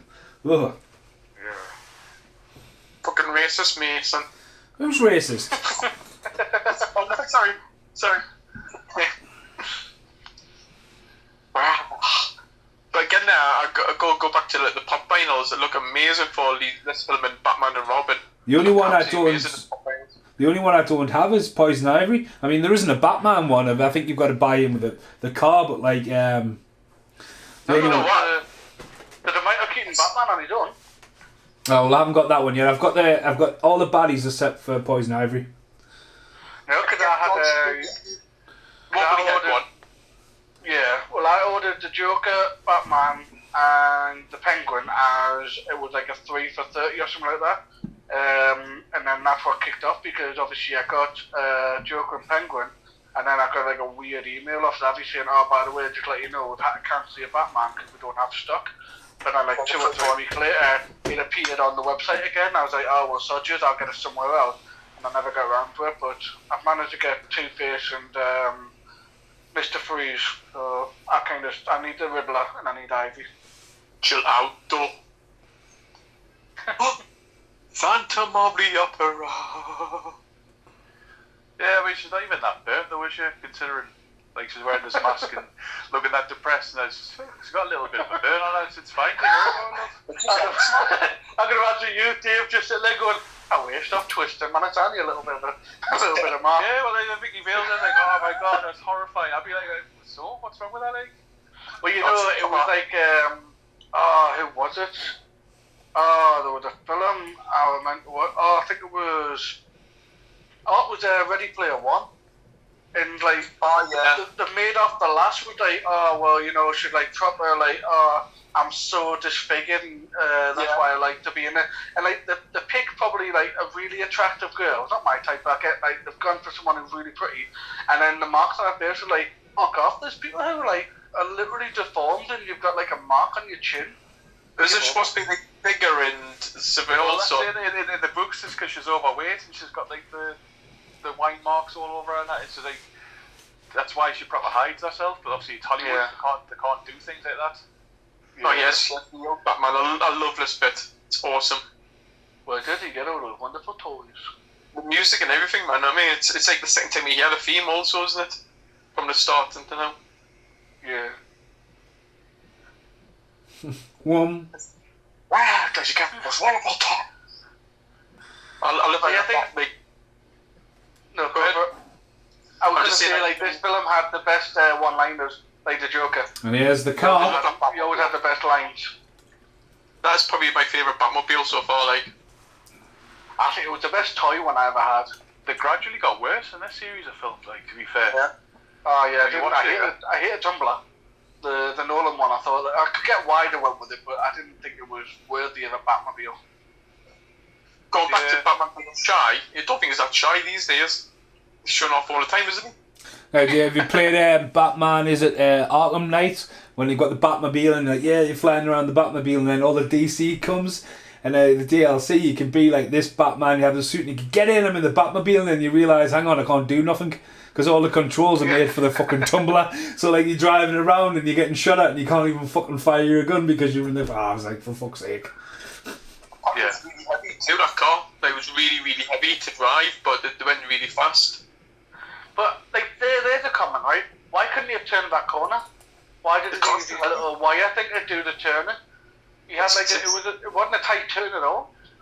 The car's just too goddamn heavy for the weapons and stuff, isn't it?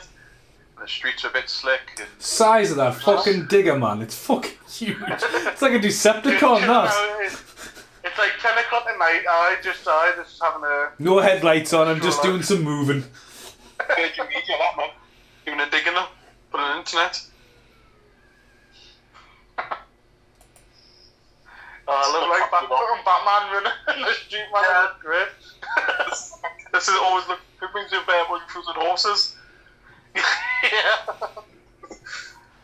That's some good animation. CGI there, but yeah, I'm gonna say that's definitely CGI. Just have to an example of using it just enough to advance the scene, but not enough to take over the scene. It wasn't really proper CGI though, was it? It was more of animation laid over the top. Like it wasn't proper like computer graphics. It was just. It was not that more. It's almost JPEGs, aren't they? Just like a series of JPEGs. Was it done on a computer? And it's a computer. It's the 80s. It's probably not because there's no computers. You probably find. I'm sure I had a 50 gigabyte floppy disk lying around. No, they'll have painted them on. It'll be matte paintings on. That's what they'll be. They'll be like painted on each film cell. No man.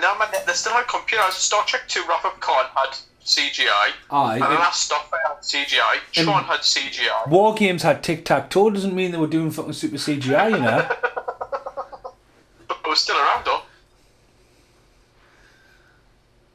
I'd say him from Red Dwarf, henchman, and Aliens. Chetty's wallet. Yeah. The one who said he wasn't bleeding. Also from Red Dwarf. He's in the first episode as the captain. Oh yeah. He's the owner of he's the controller of the Aliens. But it's obviously the director's cut. Yeah. Batman loves that little punch to the face, doesn't he? The back punch to the face. No one's got a backhander like the Predator when he's fighting Arnold Schwarzenegger and he swings all the way back and it's just like whoosh, just Schwarzenegger gets fucking flying. Now, if this is not 80s, 90s henchman 2-minute show, I don't know what is. How many times was this done in every film that you can imagine? Jones, wasn't it really? They never did any? Yeah, I could see that did it well. I suppose he's putting up a bit of a fight, like. Jones didn't actually go the way it was supposed to go, did it? It was supposed to be didn't he have a cold or something? Harrison Ford was like, well, can I not just shoot him? It's fantastic, I love it. So it's like... the food poisoning and stuff like that. Yeah. One of the things I love about this, what we haven't talked about, is Darkman is so close to this because it's Danny Elfman, but it's Sam Raimi. And I think, like, I was talking about this the other day, Darkman would look mint, and they could do something with Darkman if they did it now, like they did with Spirit and Sin City. Because it was a hard sell. Spirit flop, though. Oh, the Spirit's a fucking terrible film. I'm talking about the style of it, because obviously the whole thing with Darkman having a deformed face is not one thing that you can print someone else's face and it lasts for 99 minutes. It's the fact that he's like impostering other kind of people and body weight and all that. Doesn't make any sense. But the first film, I love it, and again, if you love Batman, gotta love Darkman because it's a very similar score. It's it's that era of comic books. You know who I cast today, Darkman though. Who? The perfect Darkman today, just because of its pure genius, Nicolas Cage. Ha! Nicolas. To be honest with you, Nicolas Cage could play anyone at this point. It's just ridiculous what he's putting out there. Well, I'm surprised Nicolas Cage hasn't turned back up in the Marvel universe as like not as the Ghost Rider, but like as someone else. Do you know what I mean? Because they're just so if you off the top of the head, who's the big actors who haven't appeared in Marvel yet? You've got Bruce Willis is one. I don't think Bruce Willis will get cast now. Not what he's worth, I think. DiCaprio, I don't know who I'd put in for either name that hasn't popped up at all. Brad Pitt. Johnny Depp could be a good move now, given that Warner Brothers has screwed him over. I think he could jump to... Well, he's going to end up working with Warner Brothers because he's going to be in Beetlejuice 2, though, isn't he? Well, I don't know, though, because, like I say, at this point, I don't know if he's going to be doing it, because at this stage, I mean, he'd already, told people how he feels, that he thinks he was I think even the fact that he thinks he's wrong done by, but at the same time, I hate to use it as an excuse, but he did get paid, so it's not like him as a personal vendetta against them. But I don't know, I think with Beetlejuice 2, that might be something that they'll go a different direction. I can't say how much press releasing them from the Harry Potter series is ever going to allow people to accept that he'll be in there, because I think most people just argue and say, well, hold on, he's not good enough for this, but now he's good enough for that. I think Warner Brothers have to, if they've made the bed, they'll have to lie in it, kind of thing. Can you imagine if Batman didn't stop in time there? Whee! Every film. What's that bat done? It's a bit cheaty that he's actually got bats in cages as well, though. The fact that he's in a cave. Oh, wait, man. Let him sit on the ceiling. That one's Randy Bat, though. Keep away from the other ones. I think he's... You see the way he's shaking as soon as they came in there? He's like, get a Zeus. Cracking one out before Batman gets home. Yeah. I think he's keeping the fuck guano. It's like, we're going to keep that one separate, shall we? The guano? I mean, you just knowing it, she's fucked the guy. She's gonna get like, I know your voice and I know your chin. You're not fooling me. Is that what you think of when you fuck someone, Mason? Well, that's what you're looking at. You see them. That's a good chin now. You wake your mask wrong. Hey, Brit's got a canny chin. Oh. By the time he's finished, he doesn't know what the top half of the face looks like. No. And off that rant, is someone going to... Harry Paul Ray, what movies was Batman up against? Nice segue, mate. Well, that's before we end up on fucking talking about gimps and all kinds of stuff. There, yeah, it is. What movie Batman Begins? Nah, man. What? Because you normally talk about the movies at 89 or 90. Did this come out in 90? I was too busy doing for you to get ripped into first. Well, it was released in August 89 in the UK. So it's the same year as Tango and Cash being the last movie of the decade and stuff, isn't it? Ghostbusters 2, definitely. I'll double check for you. He could have tucked her in. He just dumped her on the bed. He looked like he's bummed her and left. You know what I mean? It's just... Good see, that skirt looks a little bit high risen, like, didn't it? He's had a peek before he's gone. For the looks of it, he literally just opened the window and threw her from the window. The fun's on that to steal the film off her. So maybe that's the origins of Randy Bat. Maybe that's the Bat.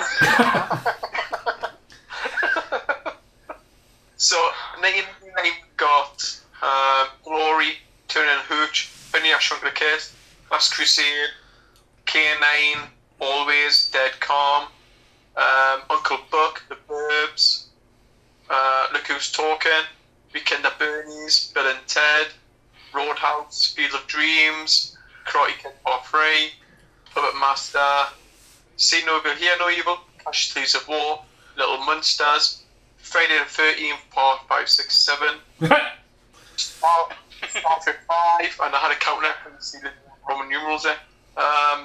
Lethal Weapon 2, The Punisher with Dolph Lundgren, Cyborg.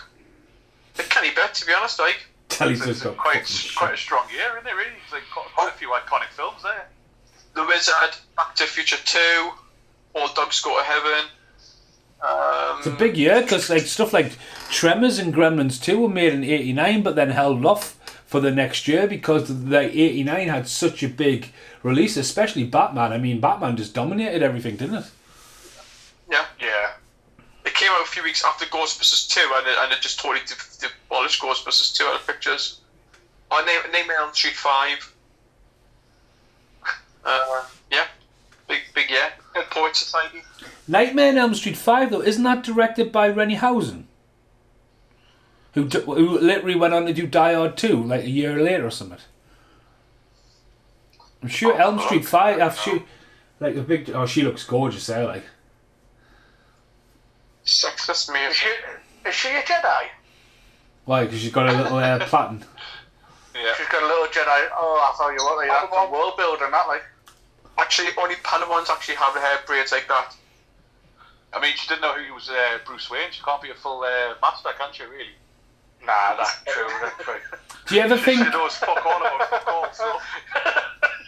Do you ever think that Nicole Kidman's character? Somebody said you were a good journalist. Sorry, Mason, what? I was just going to say, does anyone ever think that Nicole Kidman's character in Batman Forever was meant to be her coming back? Apparently, it was they originally wanted Michelle Pfeiffer to play her in this one, but Michael Keaton was going out with it at the time, and he kind of voted against it. That's why they ended up going with Kate Blanchett. Because Michelle Pfeiffer replaced Annette Bening, wasn't it? Because she was pregnant.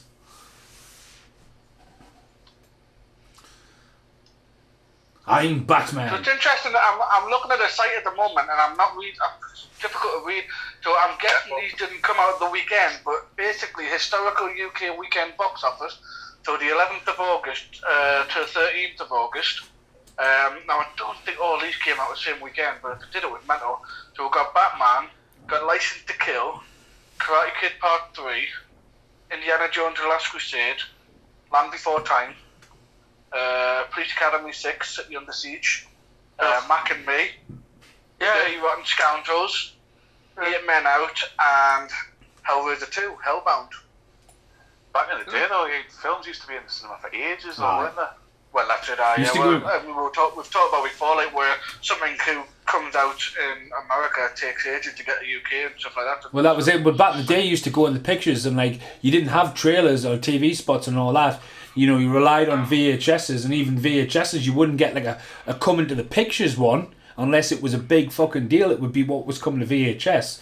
And you would go to the pictures and like you first like, oh my god, like would be a quad poster while you're waiting to go into the pictures, and you would see Judge Dredd and Stallone just looking down and with his helmet on, and like there wasn't loads, like Dumb and Dumber was like Jeff Daniels and Jim Carrey sitting on a park bench and it said wet paint, and it was a spoof of Forrest Gump. So you would like maybe see the trailer, but as Carl just mentioned there, not only did we get these like later from America, by the time it was it's because it wasn't digital. You had to make a real tape. You had to like record in real time, not digital burns and stuff like that. Yeah. And this is where he borrows straight from Clint Eastwood. The old. You know what I mean? Optimus Prime. Fuck off. That's John Wayne. How could I not? It's fucking John Wayne. So you're fuck off. You don't even know who I'm talking about. You don't know. You shut up. You get the first shut up of this podcast. Shut up. I'm the only one that gets told to shut up. Hey, Big Dave missed that one. What podcast was that? I don't know, man. I get told to shut up now, Dave. It's back to Future. Talking about cameras. No, sorry, Dave. I'll put it into perspective, right? I got told off for talking on a podcast. Apparently, I shut up, and I was like, hold on a minute, I was just talking about, like, proper facts and history and stuff like that. And, like, I was like, what do you want to do? You told to shut up on a podcast? I was like, I'll just sit here silent, then. Yeah. And I had to carry on for 5 minutes. Now that he's getting in with a rough lot in America, man, he's got a proper attitude. Yeah. Aye. But the question is, though, boys, how much do you think this film cost to make? What do you think the budget is? Jack Nicholson's paycheck is quarter of that budget, I'm telling you right now. Oh, this was back in the day, though, wasn't it? So this is 89, so yeah. 30. I'm going to say 10 to 15. That's probably lowballing it. Nah, it's going to 10 be... to 15. I'm going to say over 50. Over 50, Miss Paul? 52. 52? Well, it comes in at an estimate at 35 million. Oh, wow. But here's the crazy one. What was it worldwide gross? Fuck, like literally 200 million easy. Mason's in for 200. Mason, Paul's going in for 200 and odd. Oh, Dave? I'm going to go for 400. 400? Ooh, he's going way above everyone else. And he'd be right to do so. It made 411 million $348,924. It's amazing. That's it. It was huge. That's 80s money as well. So that's a lot of money. The ticket was what, £2-3 wasn't it? You know what I mean? Or something like That's the one bit there when he goes fucking crazy that you remind you of Beetlejuice. Right, but I love that line. That's one of my favourite lines in this. Ever dance with the devil in a pale moonlight? It's a thing I say. I think it's hard nothing. I like a popcorn up, just holding the popcorn for some eat. Yeah. Never rubber, never make rhubarb.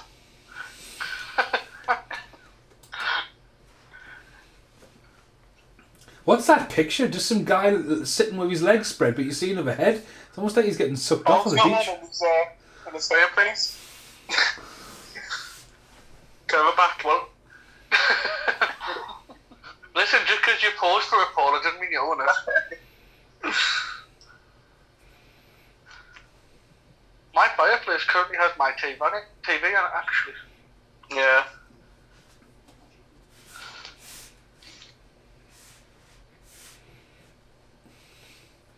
She's a very fit woman, though. 9.5 weeks, man. That's what you need. Ali's seen that'll be in Paul Weir's wank bank.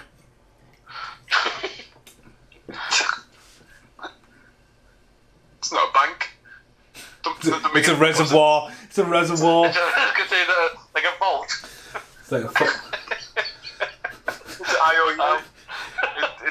You you ever seen Dreamcatcher? When he's going around his little library in his head, that's Paul Ray's wank bank.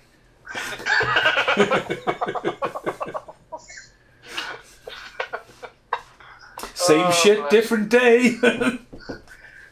It was hard back in the day though, lads, with the VHS. You always knew which part got paused the most whenever it was playing, because I would have that bit of a flicker.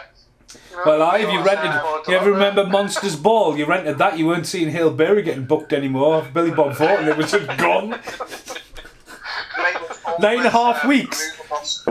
Like, why is 9.5 weeks 12 minutes short? Well... Well, lads, we're finally getting round to figuring out what happened to Bruce Wayne's parents. They're not very quick, are they? Top detectives. And I always wanted one of these, to go to one of these. I mean, we've got the internet now, but like, this is a massive thing in America. We don't have them over here, do we? Maybe Carl can give us some feedback. No, like what do you go in to ask for that? It's not like it's got a search engine. Do you know what I mean? I think it's more dates, isn't it? Yeah, with years and dates. With a certain time in mind, and they can give you like pretty much the reel of the newspapers from that time, and you can click through them. Years ago, I recycled them. Yeah. Yeah, well, I think like most of the world just kind of took whatever was on there and digitised it. Yeah. Because it's a lot easier than keeping the big film reels and having to keep a special machine just to play just that. Yeah. What were they called again? Huh? Do you think what they were called, those machines? I was going to ask you to tell us the history of it, Carl, but you get to shut up. Shut up, Paul Ray. Yeah, no. We don't do history on this podcast. It's not educational. No. No, it's just because his American friends don't do it, so... Well, that's what it is, isn't it? Yeah. Oh dear. Thanks, everyone. How's the mighty you've fallen? That's it. A bit of whiff of money and that's it. He's out the window. In a couple of weeks' time, right, you'll see entertainment come up, and then there'll be an American flag just waving in behind the tree. America. Sponsored by CBS. No, let's be honest, it's going to be Fox in this. Yeah. Fox News. I love this though. The way he's looking across to him on the screen, it's just like, well, that wouldn't have happened, but like, it's great. You know, it's a great shot. Goodbye, yeah, to listen to a speaker. And maybe even a little rough. One thing I'm not is a killer. Didn't I let you just shot Bruce Wayne like 5 minutes ago? That's because he's like on someone else's rhubarb, wasn't he? Well, that's because no one knows who Bruce Wayne is apparently in Gotham. I would have said it, yeah. I mean, he's just a nobody, isn't he? He hasn't done a single thing. I think the fight talk. 5 minutes. Let's be honest with you, lads. We're all going to be there tonight, aren't we? What's a mental bloke going to chuck £20 million out? I'm going for it. What, 200? Not 20. Yeah, inflation. A big Duke roll with me in one corner, and in the other corner,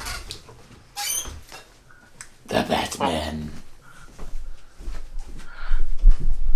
He didn't even call him the Batman, he just said Batman. It's got Randy back again. Yeah. The guy with his cage, he's away. There's a lot more bats now than there was before, you're right. The League Rabbits. Fucking Randy, man, not again. Alfred, man, what did I tell you about locking that cage? Alfred just sitting there watching it on the screen. Yeah, I didn't see a thing. Yeah, it's Alfred's really specific kink. Yeah. Alfred too busy designing bat suits for his yeah, well, like I said, it was Alfred who came up with a bat suit. He's probably getting some secret, kick out of it. Yeah. No, sir. I think we definitely should go with black leather. I'm positive, sir. Because of the type of leather and the way it looks like, I wouldn't be surprised if Alfred actually skinned them bats. There's the forgotten one for Michael Keaton. RoboCop. Yeah. Looks better in black. Yeah. Not bad at all. Hope he's going to braid soon with that newspaper. Because I got popcorn left, they'll be gone 5 minutes with me. I don't know. I go in stages. I'm quite enthusiastic from the beginning, and then when I realise there's no bottom to the tub, I have to give up. I go back after a minute. Are you talking about popcorn or making love? To be honest with you, mate, they're both the same. You know. Just whichever, yeah. Yeah. They both get stuck in your teeth. One, sometimes they're salty, sometimes they're sweet. It depends on my performance. Jesus Christ. Who am I kidding? It's lockdown. I live alone. I'm not getting out.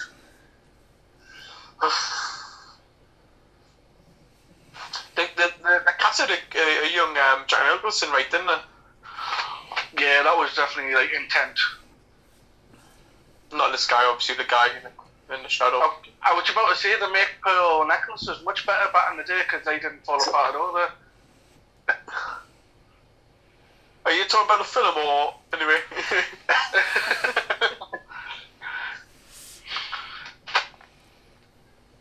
It's very cold in that street. Must be shot today. It actually looks like him a lot. I was gonna say that's the weird thing in it though. He's basically his younger self actually looks more like his now future deformed self. Yeah, with his big smile on his face. Yeah. We're all in the comic book world, anything can happen. Well, from my look, Batman being a detective, can you believe it? He's actually a detective. Who let Vicky Vale into the Batcave? That's a comment later on, isn't it? Is it like Batman Frozen? In Forever, isn't it? Oh no, it returns, isn't it? I can't remember which one it is. He's just like shit. Imagine if he just put both hands on his face just to reveal his chin.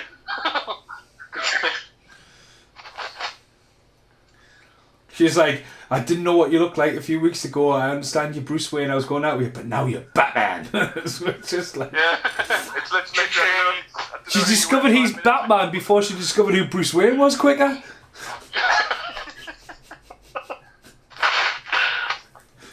Like, what's wrong with you? Let's be honest with you, lad. Let's be honest. You think she got the job because she was smart?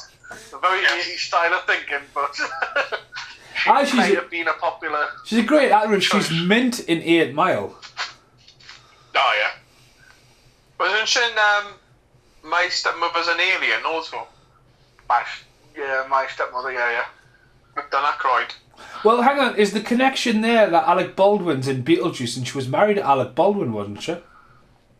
Alec Baldwin. Oh no!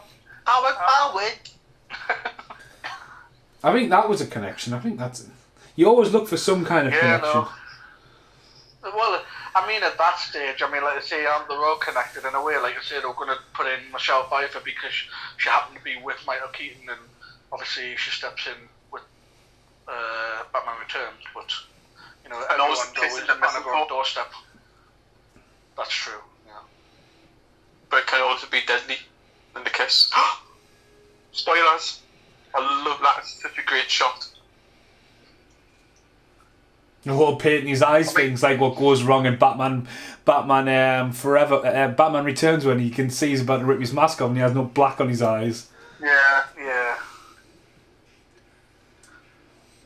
It's kicking off now, like he's in a bad mood. Oh, yeah. Well, this is the bit I always found funny when everyone's like, "Oh, Batman's never killed and stuff." By the end of this scene, there's a lot of dead like bodies on Batman.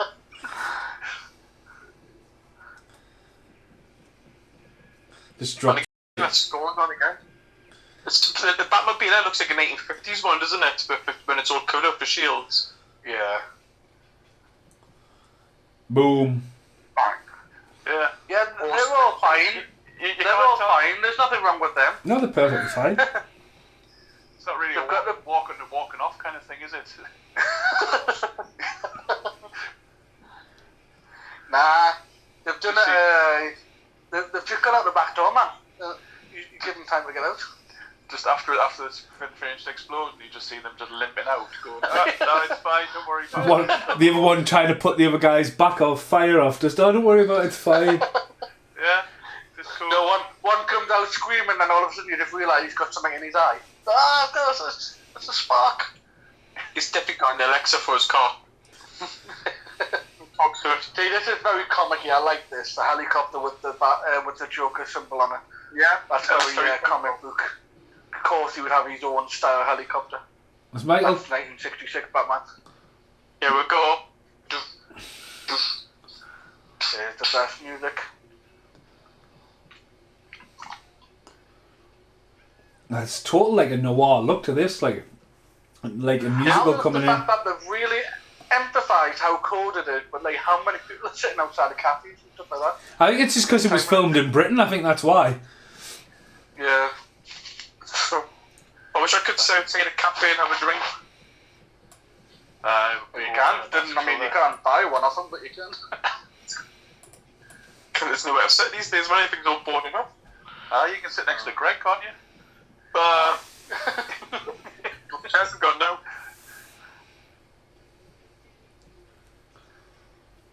Good old bin bags full of money, yeah. I was going to say, like, I love how it bin bags as well, yeah. Bin bags, man. From Poundland, them. Nah, they look too sturdy. Yeah, sorry, that was my mistake, sorry. Definitely like the 80s, like, so like a roll of bin bags would have been proper heavy duty. Yeah. For a quid. Probably still being new today. So when you buy bin bags now for a quid and it's like 50, you may only use two of them because the ones just fall apart straight away. Okay, so there'll be some like 90-year-old sitting there going, fucking bags to life. Here's a bin bag I got when I was 10. Imagine that. Someone trying to sell you a bin bag for life and you go, oh, that'd be mint. And you mean, hang on a minute. Got me there.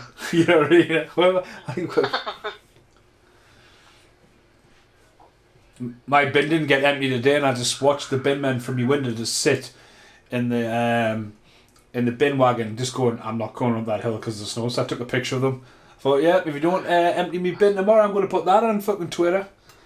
And bell ends. Well, they didn't. That was me the last time. Because to be honest with you, they didn't empty my bin. But then, obviously, thankfully, it got better. I think it was a Thursday. It was due, and then by the Monday, they came and collected it. If you go on the website, actually, they'll probably tell you if there's been any rearrangement. It's been too cold up here for anything like that. Like, I mean, even gritters, there's been no gritters at all, so everything's all slush and just soaking wet. Yeah. Oh yeah, oh my god, I forgot about this. That win. The thing is though, do you think, like, Mason, I know you've got some from the tournament, but do you reckon there's some way out there someone got a pile of all that money, like, as a collectible item? Because that would have been stuff on set that nobody would keep him, wouldn't it? Well, it just depends. I mean, at the end of the day, I got the money from the tournament because I was there filming days after on the pickup shoots. Yeah. So, like, it was left. And obviously, it depends if, like, it's not that day, they'll be like, right, we need to go back and pick stuff up. So everything's just got to be left. So it just depends. I mean, there'll be bits out there. I mean, there's a couple of groups on Facebook where they're all like, because Joker's hat went for some ridiculous amount of money back end of last year, didn't it? I vaguely remember that coming up, yeah. I don't know if they actually went out with the effort to make it look like real money, or whether it was just because you don't really get a shot of it, don't you? You know, it has to have film prop written on it, and normally what happens with film money is it is the same on both sides. It's like a reprint of each other. Yeah. Oh well, yeah, because I mean, like I say, back in the day, I mean, money actually used to be handwritten, like notes. Because like every bank in every region would do it differently, but they have to write like that. You couldn't have like say that a day because everything's gonna be. It's like a bond, isn't it? More like old school bonds, like what a bond was. Yeah, like a cashier's check sort of thing. Yeah. Isn't this what the government's going to do for like, antivirus when it can actually do it properly? Is have like balloons in like cities just spray antivirus. I'll just save a government millions. Are we getting screwed over by that though? Because didn't they say like Europe's going to be putting a block on it?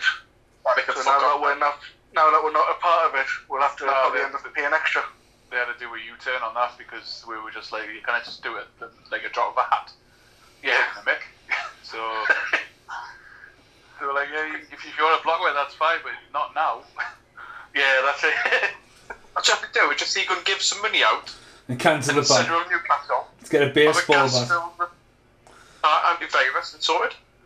Yeah. That's a guy for it. Doesn't you know, you can hit something and it'll work. You know, like he just hit the boot and his boot opened. I mean, I'm not sure. Does he not get killed here? He gets ran over though. Didn't she run him over and he never see him again? No, I don't think so. I'd be very curious. But I think I was trying to hit Bob's goons to get off the balloons, yeah, even though the balloon's actually raising up, so they're going to get injured anyway. Yeah. Making no difference. All this miniature's mint. It was such a bold move, though, to go with the Batwing, I think. I really love it for that.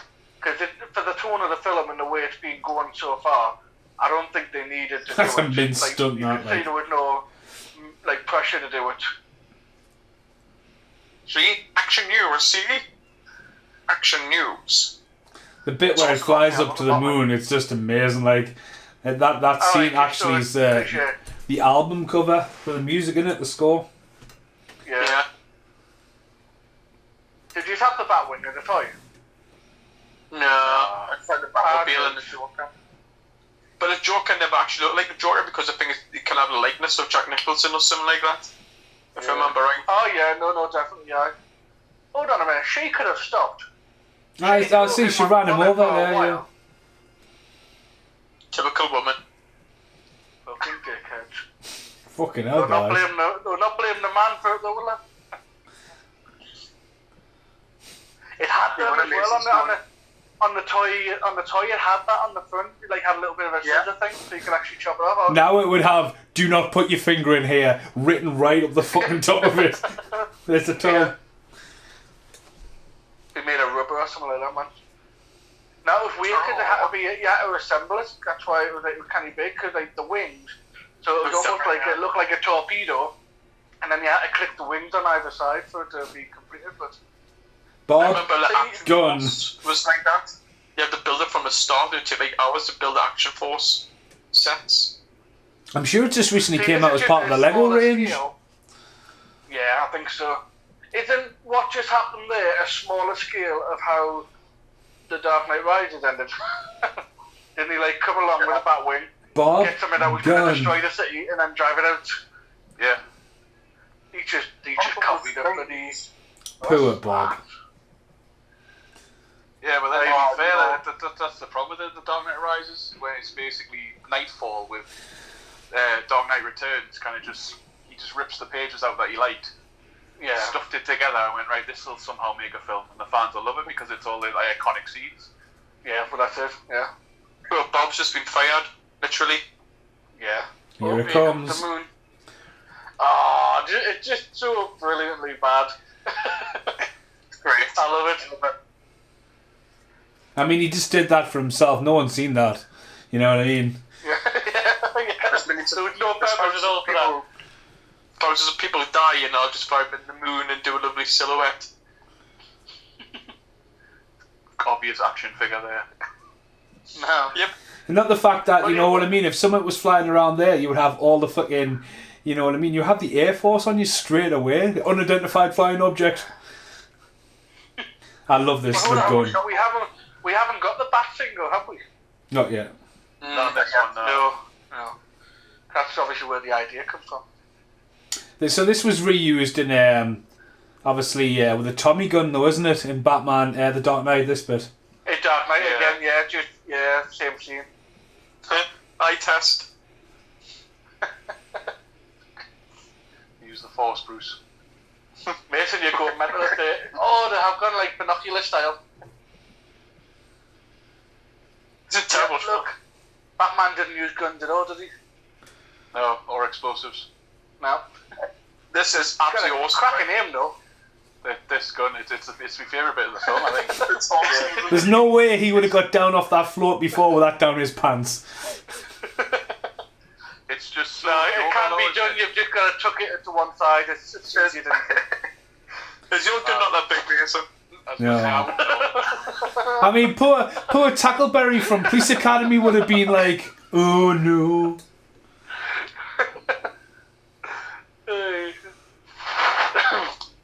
God, I love miniature so much. Really good miniature work, that though. But because it looks real though, like, if you don't look too closely, it looks like what it's meant to look like. But you know someone spent hours and hours setting all up to look like that. Yeah, definitely. Loving George Lucas did when he went back and redid it all. When he did it right the first time with all practical effects, and then the second time, just... Yeah. The 16th time.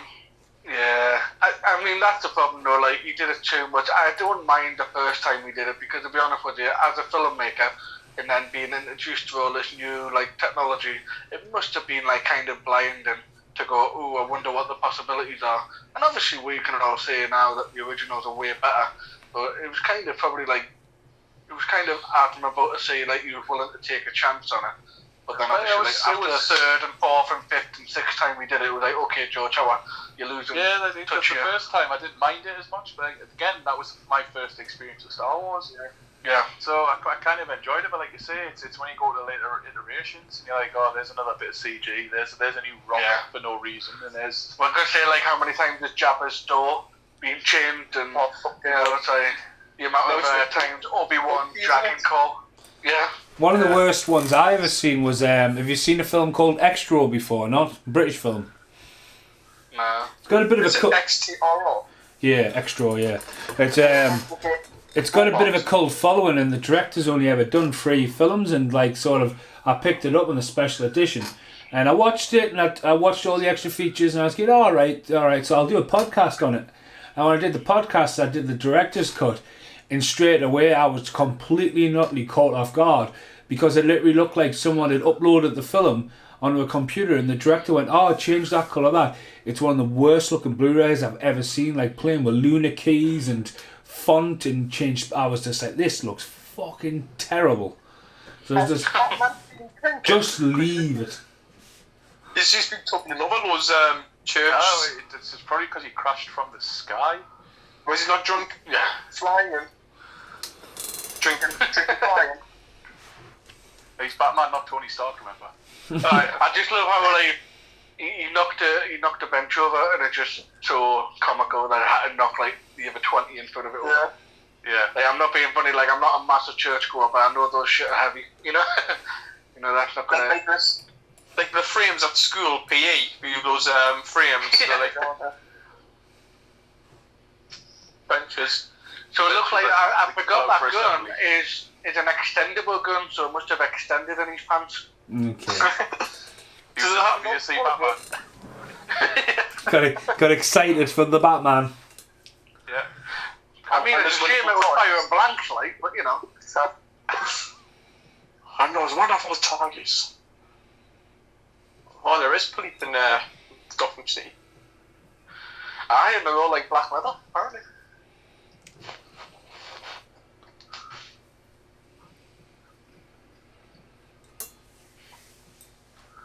Dun, dun. So do you believe, like, in killing off the Joker, you know, you guys, Penguin dies, but after that they stopped killing them really. I know Two-Face met his demise, but like, you know, they were kind of like, in this original series, you never got any of the bad guys coming back or setting up, or do you know what I mean? It's like, do you kill off the characters? Do you think? Because obviously they didn't kill off Heath Ledger. The way are, every film was just supposed to be its own film, wasn't it? It wasn't really. Well, this is what I liked about it. For a sequel. Yeah, they had a start and finish idea. Yeah. And that's always, I like that more because of that, because at the end of the day, yes, this was stupidly successful, and they did end up going with more, but it was just like they weren't banking on it as much as they are with these days. So it was like, no, we've got a start and finish story. If we're successful, we'll come up with something new. But the idea of like kind of not killing, it's weird though, because you know, I think with like what we know comics to be, nobody ever died. So like the villain always got caught and put in prison. You know what I mean? So in that respect, I kind of think it works well with the films. But I also think that I love the fact that, you know, they could have easily brought the Joker back for Batman Return and made a story of it, especially with the way he laughs at the end, like, oh, he wasn't really dead, or I don't know just what Batman. If you can have his own, like James Bond, he'd have his own kind of thing, isn't it? Well, that's it. But no, I think like that's the thing with films these days. They're banking on a franchise so much now, they're losing sight of what a good film would be. They're buying things up because they want a franchise. It's entirely true. It's a problem. It's the argument I've had with some of the Marvel ones, because things like Captain America 3, Civil War, relies heavily on the fact that you know everything that's going on so far, whereas like the original one and even Winter Soldier to an extent, you don't need anything but the Captain America films. Yeah, that's it exactly. Yeah. But the third one just goes mental with it. Well, you have to be an Avengers fan to like the third one, yeah, definitely. When the third one starts with "I'm blue, da da dee da da da," you know you're in for fucking trouble. Yeah, but it's the classic. That kind of thing. It's that whole thing I always go back with The Matrix, because The Matrix 2, it ruined itself because of that. Yeah. What are you talking about? There's only one Matrix, mate. It's true, like. There's true, like. I didn't know that. I've only ever seen one. They put the script out online a couple of years ago, I think it was. Oh, was it? Aye, I think it was like the cross franchises between, I think it was The Matrix and KFC. That what it was. Yeah. I mean, it would probably just be naff though if they did it. They would probably end up having him sitting at like a train station on his own for like half the film. So it wouldn't work. They never get any good as the MTV one. Just like, do the robot. No. That's the only good thing that came out of it. What if I fail? Sean Scott Williams. Aye. Oh, Sean William Scott. Yeah, what if I failed? Just do the robot, man. I can't. Did you bring the lube for the orgy? It is true what you've heard. Yay!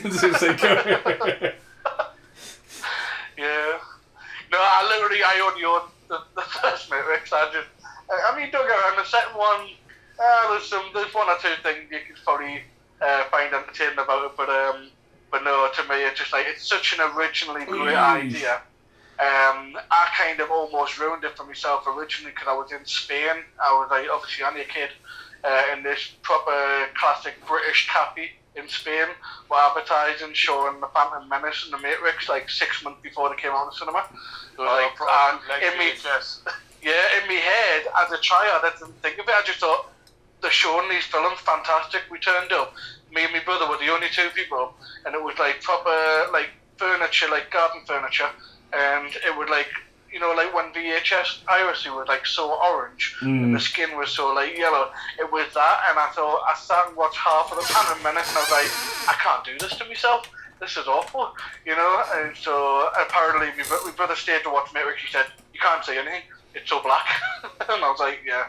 once I watched it originally, I was like, yeah, that wouldn't work very well as a pirate. This, I remember watching this on DVD when I first got it. It was pitch black, this end scene. Yeah. And obviously watching it, but I remember that was the only downside to the film. It was so dark, especially the end bit, yeah?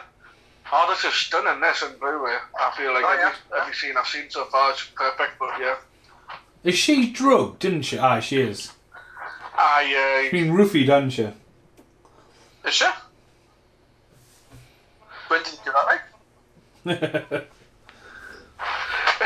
You're never supposed to know, Paul. Yeah. So I hear, anyway.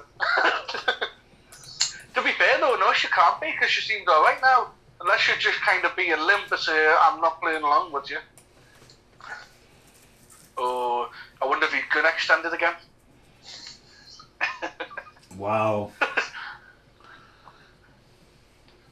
Must be the purple. Oh, she loves purple.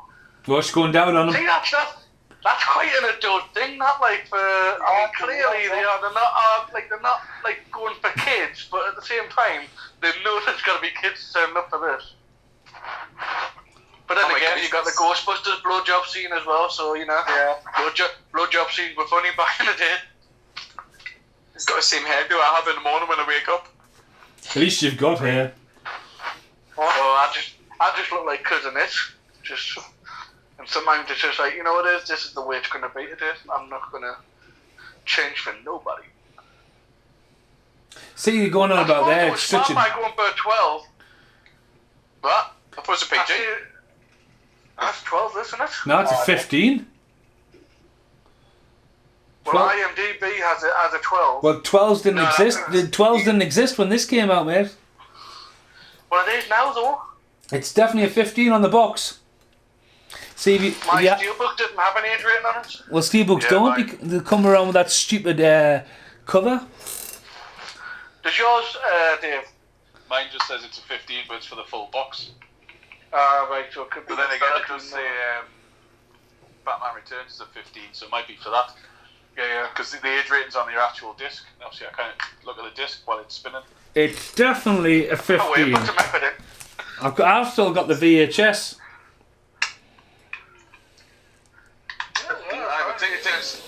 Things get reclassified over the years, though, mate. I know. But that's what I'm saying, so I think it must have been the 15 when it came out, because I imagine it probably. There you go. Have a look on the group right now. Have a look. The picture's there for you.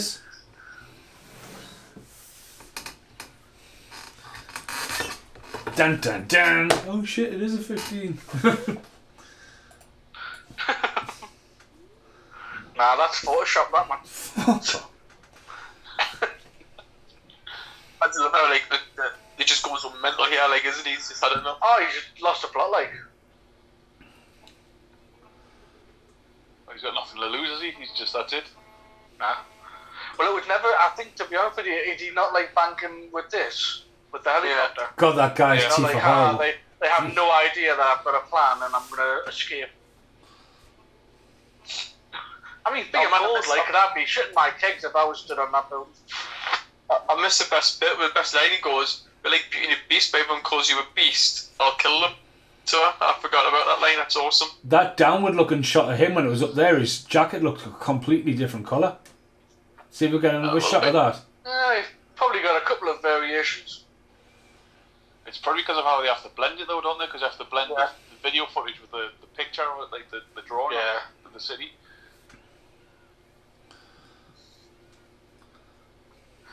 See, now this is mental list, right? Because this is like the part where I know it's just a film. But I don't know if I could physically hold myself on those ladders. Like, I feel like I would struggle after about a minute and I'd be like, okay, I'm dead. I'll just let go now. I'm out. It's like literally like, you know, think about that film and go, right, so 15 minutes in, I would have died by now. That's a good ton, Kyle. That does it for me. I mean, he's got some serious upper body strength, like. Do you know when they go swimming in the water, like on Alien Resurrection, when they go in the water and start swimming around? I hold my breath. I hold my breath in water scenes like that. Just to see how long it lasts. Look at the redness in his eyes and that, just that realisation. But then that's just aged just as bad as when he goes out on the window in RoboCop and he's got them long arms. The Joker's head stayed fucking huge all the way down. I think it benefits the fact that it's dark on this, so you don't really see it as much. RoboCop, it was like quite clear as day. And he gave himself those grappling guns are freaking awesome. I know, they seem to be like, this is what you need in life when you were young, wouldn't it? See, that didn't age very well when they stopped. It's just backpopping on. And then there you go, like, obviously, clearly the concrete being smashed around them, so what a heavy blood, like. Like a cartoon, isn't it? He's still laughing. And that was, I was going to say, that was quite, like, horror style, that, like, just having him, like, kind of laughing away. Yeah. You don't really see these joke bags anymore now, do you? Yeah, years ago you seen them all the time with your cap guns and your potato guns. Yeah. God, potato guns, remember those? Remember when they were metal? Now they're just plastic and they're shit. They're like black and red, weren't they? Yeah. And new ones. We'll go back to the earlier comment about how like 90s kids were just made of sturdier things. Like nowadays kids put each other's eye out, so they've got to make them crap. Just in case. Oh, he's still alive. He's back. He didn't die. It's fine. Just got hit and run. Yeah, I was going to say. She's dead smug about it, isn't she? I'm sorry I hit you in my car. It's not last, really. She just like kind of went, I'm fucking the Batman, and then walked off. Quite literally, yeah. Who delivers Batman's post? Know what I mean? You know, like it gets a Batman credit card, like Batman and Robin. Yeah, someone has to do his check on this credit, so they know where he lives. Know what I mean? Where did he get his post from? Yeah, He's Bruce Wayne. He owns the bank, man. That's you can't do that. Give yourself a credit limit in your own bank for doing checks. Expiry, man, forever. No, yeah, that's bad, that.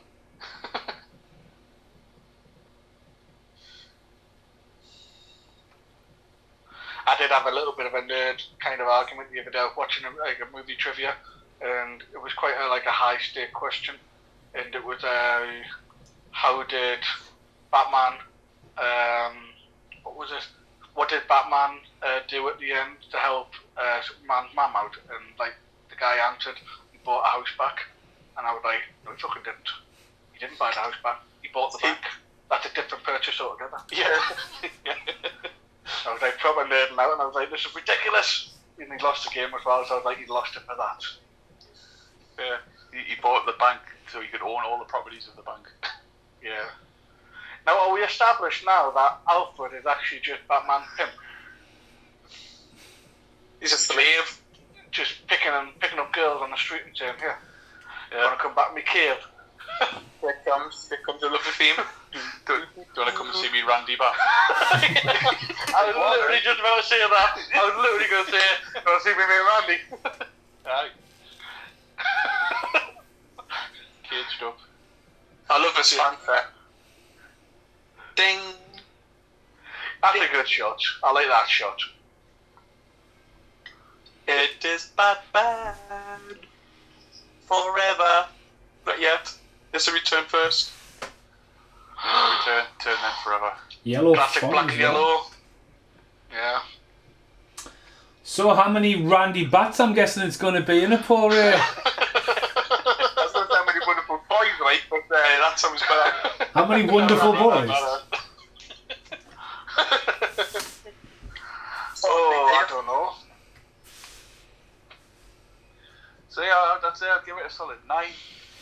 I'd probably lose the point just because of certain bits of how it's aged, but it probably still is, for nostalgia reasons, probably one of my favourite Batmans of all time. Yeah, I'm with you there, Dave. I think a 9 is it's such a bold thing to do. I mean, the fact that they had kind of a blueprint with the 1966 Batman, and they could have just kept it camp. You know, it wasn't like that wasn't successful. And so the idea is that he decided, let's go Tim Burton with it, basically. Let's make it real. Let's bring it to life. I mean, the music is absolutely spot on. You say, like I say, that it's aged a little bit, but then again, you know, like, that's one of the things that I feel like the generation will lose, because my kind of point of view of that is, like, I love to see stuff like that, like going back to what we said earlier about practical effect. I have no problem if someone comes down on a zip wire or something like that, because at the end of the day, I'm also very aware that he's not really Batman. And it's just like, I love the way that they brought him to life, even though we said, oh, we could have done it this way, but we'll do practical. And I think, like I say, cast-wise, it's a really, really good cast. Obviously, you can't knock anyone in the rows. I think it's a solid 9 for me. Like. Yeah, it does a lot more right than it does wrong. Yeah, definitely. Yeah, which is obviously what you want from a film. Yeah, oh, absolutely. Yeah. Definitely more so. Me? I probably, I mean, I would go 9. I'm just going to stay with you guys, because, like, I think out of the 4 originals, it's the best one. I would say it's not too Tim Burton-y. The Tim Burton-y one would be Batman Returns. I think, like, 100%. At the time, especially nostalgia as a kid growing up, but when you look back at it and you go, how much it screamed noir, and, like, how bold it was, because, like, you can kind of see execs going, all right, this is going to make money, and they start going, they get their fingers involved in it, but that's how we ended up with Batman and Robin years later. And then it forces people to go, nah, that's shit, we want more what we got the first time around. And that's how we ended up with the Batman Begins. So, like, this opened the door for so many things. It looks lush, the score is amazing, it's well cast. I mean, Jack Nicholson's, you know, just amazing. Michael Keaton is as well. Jack Nicholson gets his name over Batman, do you know what I mean? And that was quite odd for the time, you know, it was Nicholson, Keaton. And I just look, and again, for, like, you know, Batman's backstory, I don't think it's so much thrown in your face. It's more the Joker's backstory. Batman, it's kind of broken around. Prince's involvement as well, for how big Prince was at the time. You know, you could fault it on, like, some of the things haven't aged well, but, like, when you watch, I mean, again, when I last watched this, I was on an 18-hour plane ride in New Zealand like a year ago. And I needed to go to sleep, and I didn't put it on like fall asleep. You're on an aeroplane. It was more like, I know if I put this on, it's going to take me back to a time I love this movie, and if I drift off. You know what I mean? Because, like, I can close my eyes and I can see this movie. Do you know what I mean? And and it's one of the very few films Tim Burton's actually did an audio commentary for. So I love it a bit. So yeah, definitely a 9. Cool. I'll give it 8 Randy Bats, just because I like to be different. It is. They start off the franchise, really, that got worse and worse and worse. But everything about it's great. Cast, the score, everything about it. The Batsuit, like I keep saying, is my favourite one so far. Is my favourite Batsuit is Michael Keaton's one. But no, I really enjoy it. So it's nice. I'm gonna pick up on something you said there, Paul, and I'm gonna say something controversial when you say it gets worse and worse. I actually think Batman and Robin is a lot better than Batman Forever. Nah, I can't say that. Batman Forever is a lot better than Batman and Robin. Visually, Batman and Robin is visually stunning. You cannot knock that. When you say, look, that's a comic book movie on the screen, you can look at it and it's digitally amazing, but, like, it's just fucking... If you said it's in the same universe as the film we've just watched, it's ridiculous. You know what I mean? Batman and Robin, 1960s Batman, done with... But this is it though, like, this is where you have to, like, kind of separate the kind of, is it a bad film or was it a wrong tone? Because to be honest with you, like, when you say, like, the Riddler, for example, as Jim Carrey, to be honest with you, I really like him as the Riddler. But to be honest with you, he only turned up to the film that they said they wanted to make. So I feel like it's a weird concept with those two films, because I think, like, yes, Arnold Schwarzenegger is such a weird cast, and he's obviously so cheese, it's beyond cheese, but at the same time, it's kind of hard to judge it, like, in the respect of, did he do a bad job of making it free? Not really. He did exactly what the film was asking of him. Aye, but he got 40 odd million for that movie, and it paid for his fucking... Actually paid for his political campaign, that movie. That's why he said he always did it for. Yeah. But like looking back at Batman there, like obviously Robin was meant to be in that movie, and you think, like, you know, the runtime of the movie, I mean, it's very well paced, and what does it rock in? Well, it rocks in 2 hours 6 minutes. I mean, it's a very fast 2 hours 6 minutes, I would say. It did go. I went over quickly, yeah. But like the end of the day, like if you go on the extra features, it's got Robin, how Robin was meant to come in, I think near the chase scene at the end, and obviously leaving it open to bring Robin into the thing, but then they just scrapped it. But that's why Marlon Wayans gets a paycheck. It was a good idea to do that though, because I don't think this film warranted a Robin. This was the Batman versus Joker film. That's what it was. But if you put him in later on in the film, I'd have just been sitting there going, "Well, hold on, where's he been all this time? And why is he being introduced now?" I would have probably said he would have been more warranted for Batman Return, if anything. But again, I mean, Chris O'Donnell. Chris O'Donnell. Yeah, I think he got a bad turn because, like I say, he was the Robin that they were asking for, and he's an older bloke for a Robin. He should have been more Nightwing, if anything. But you know, I always feel like bad because he did an alright performance in terms of what they were asking him to do. It was just the problem was the scripts were just not quite there. I noticed as well though, like the credits on this film, it takes a minute to get the cast. Like there's a good like minute and a half before they even get the cast. It's all different. Well, that's how the music and stuff like that, wasn't it? So it used to keep the cast like further down the credits because then people will stay because they want to see who's who.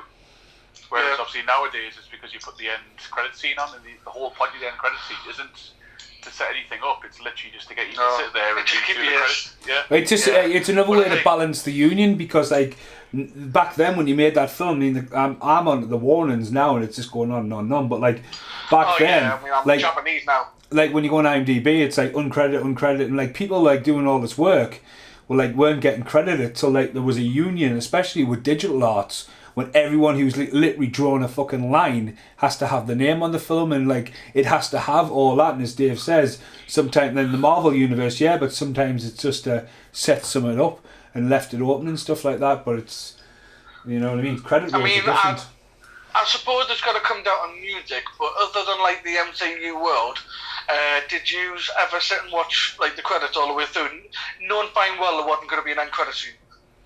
Because to be honest with you, the only film I ever did that with was Lord of the Rings.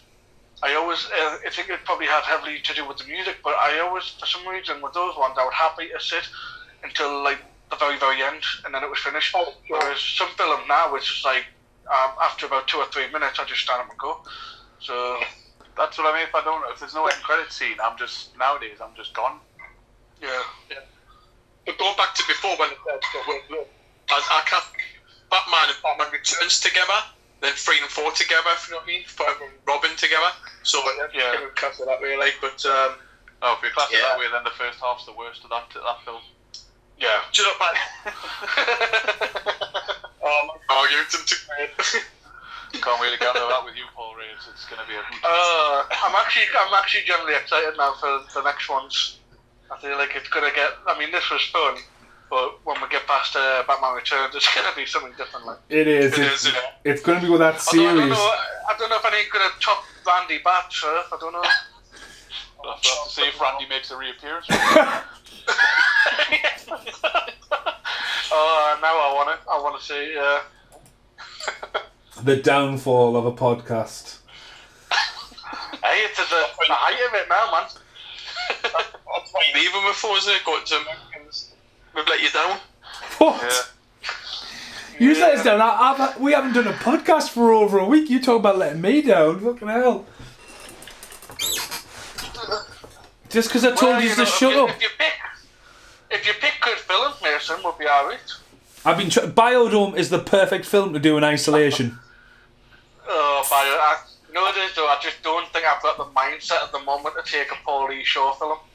It's just like I can just about deal with them in California Man, which is what it's called, not anything else. It's called Encino Man, and it's not called California Man. And The Son-in-Law. Those are the only two films I've ever really, really liked with him in it. All the other ones are just like, I don't know, he grinds on me a bit. But he's smart, don't get me wrong, it's nothing against him personally. It worked. It made him a fortune being that guy. But, I mean, even today, if you watch his Instagram, he's fucking all over the place. You know why Paulie Shaw is so famous for, though, don't you? No. His mum owns the comedy strip on Sunset Boulevard in America. Yeah, that's right, yeah. I was going to say, I watched something on YouTube and one of the guys is a regular there, so they mention it because she's quite a name. I think she gets quite a lot of weight behind her name. Yeah, because of Jim Carrey and all that, yeah. Bringing the biggest ones up, yeah. Coolio. Right, well, this has been a little bit extended on the end. We will be back for Batman Returns, Batman Forever, and Batman and Robin. No word of a lie, it's probably going to be a very X-rated comedy by the time we get to Batman and Robin, that's for sure. We've been joined by Big Dave. It's been awesome to have Big Dave on his second podcast, along with Carl McSorley. That's with a C, not an X. And the one and only, the imposter, Paul Ray. What? Thanks. Paul. I'm quite confused with my name with an X. Well, when you ask Paul Ray to audio something, make sure you tell Paul Ray how to spell your name, because Paul Ray started shouting at us. It was only because I couldn't find it on the computer. Well, no, I couldn't find it on the computer when Paul Ray, like, you messaged me to say cancel my order, and they said Paul orders it, and Paul had spelt your name wrong, so there we go.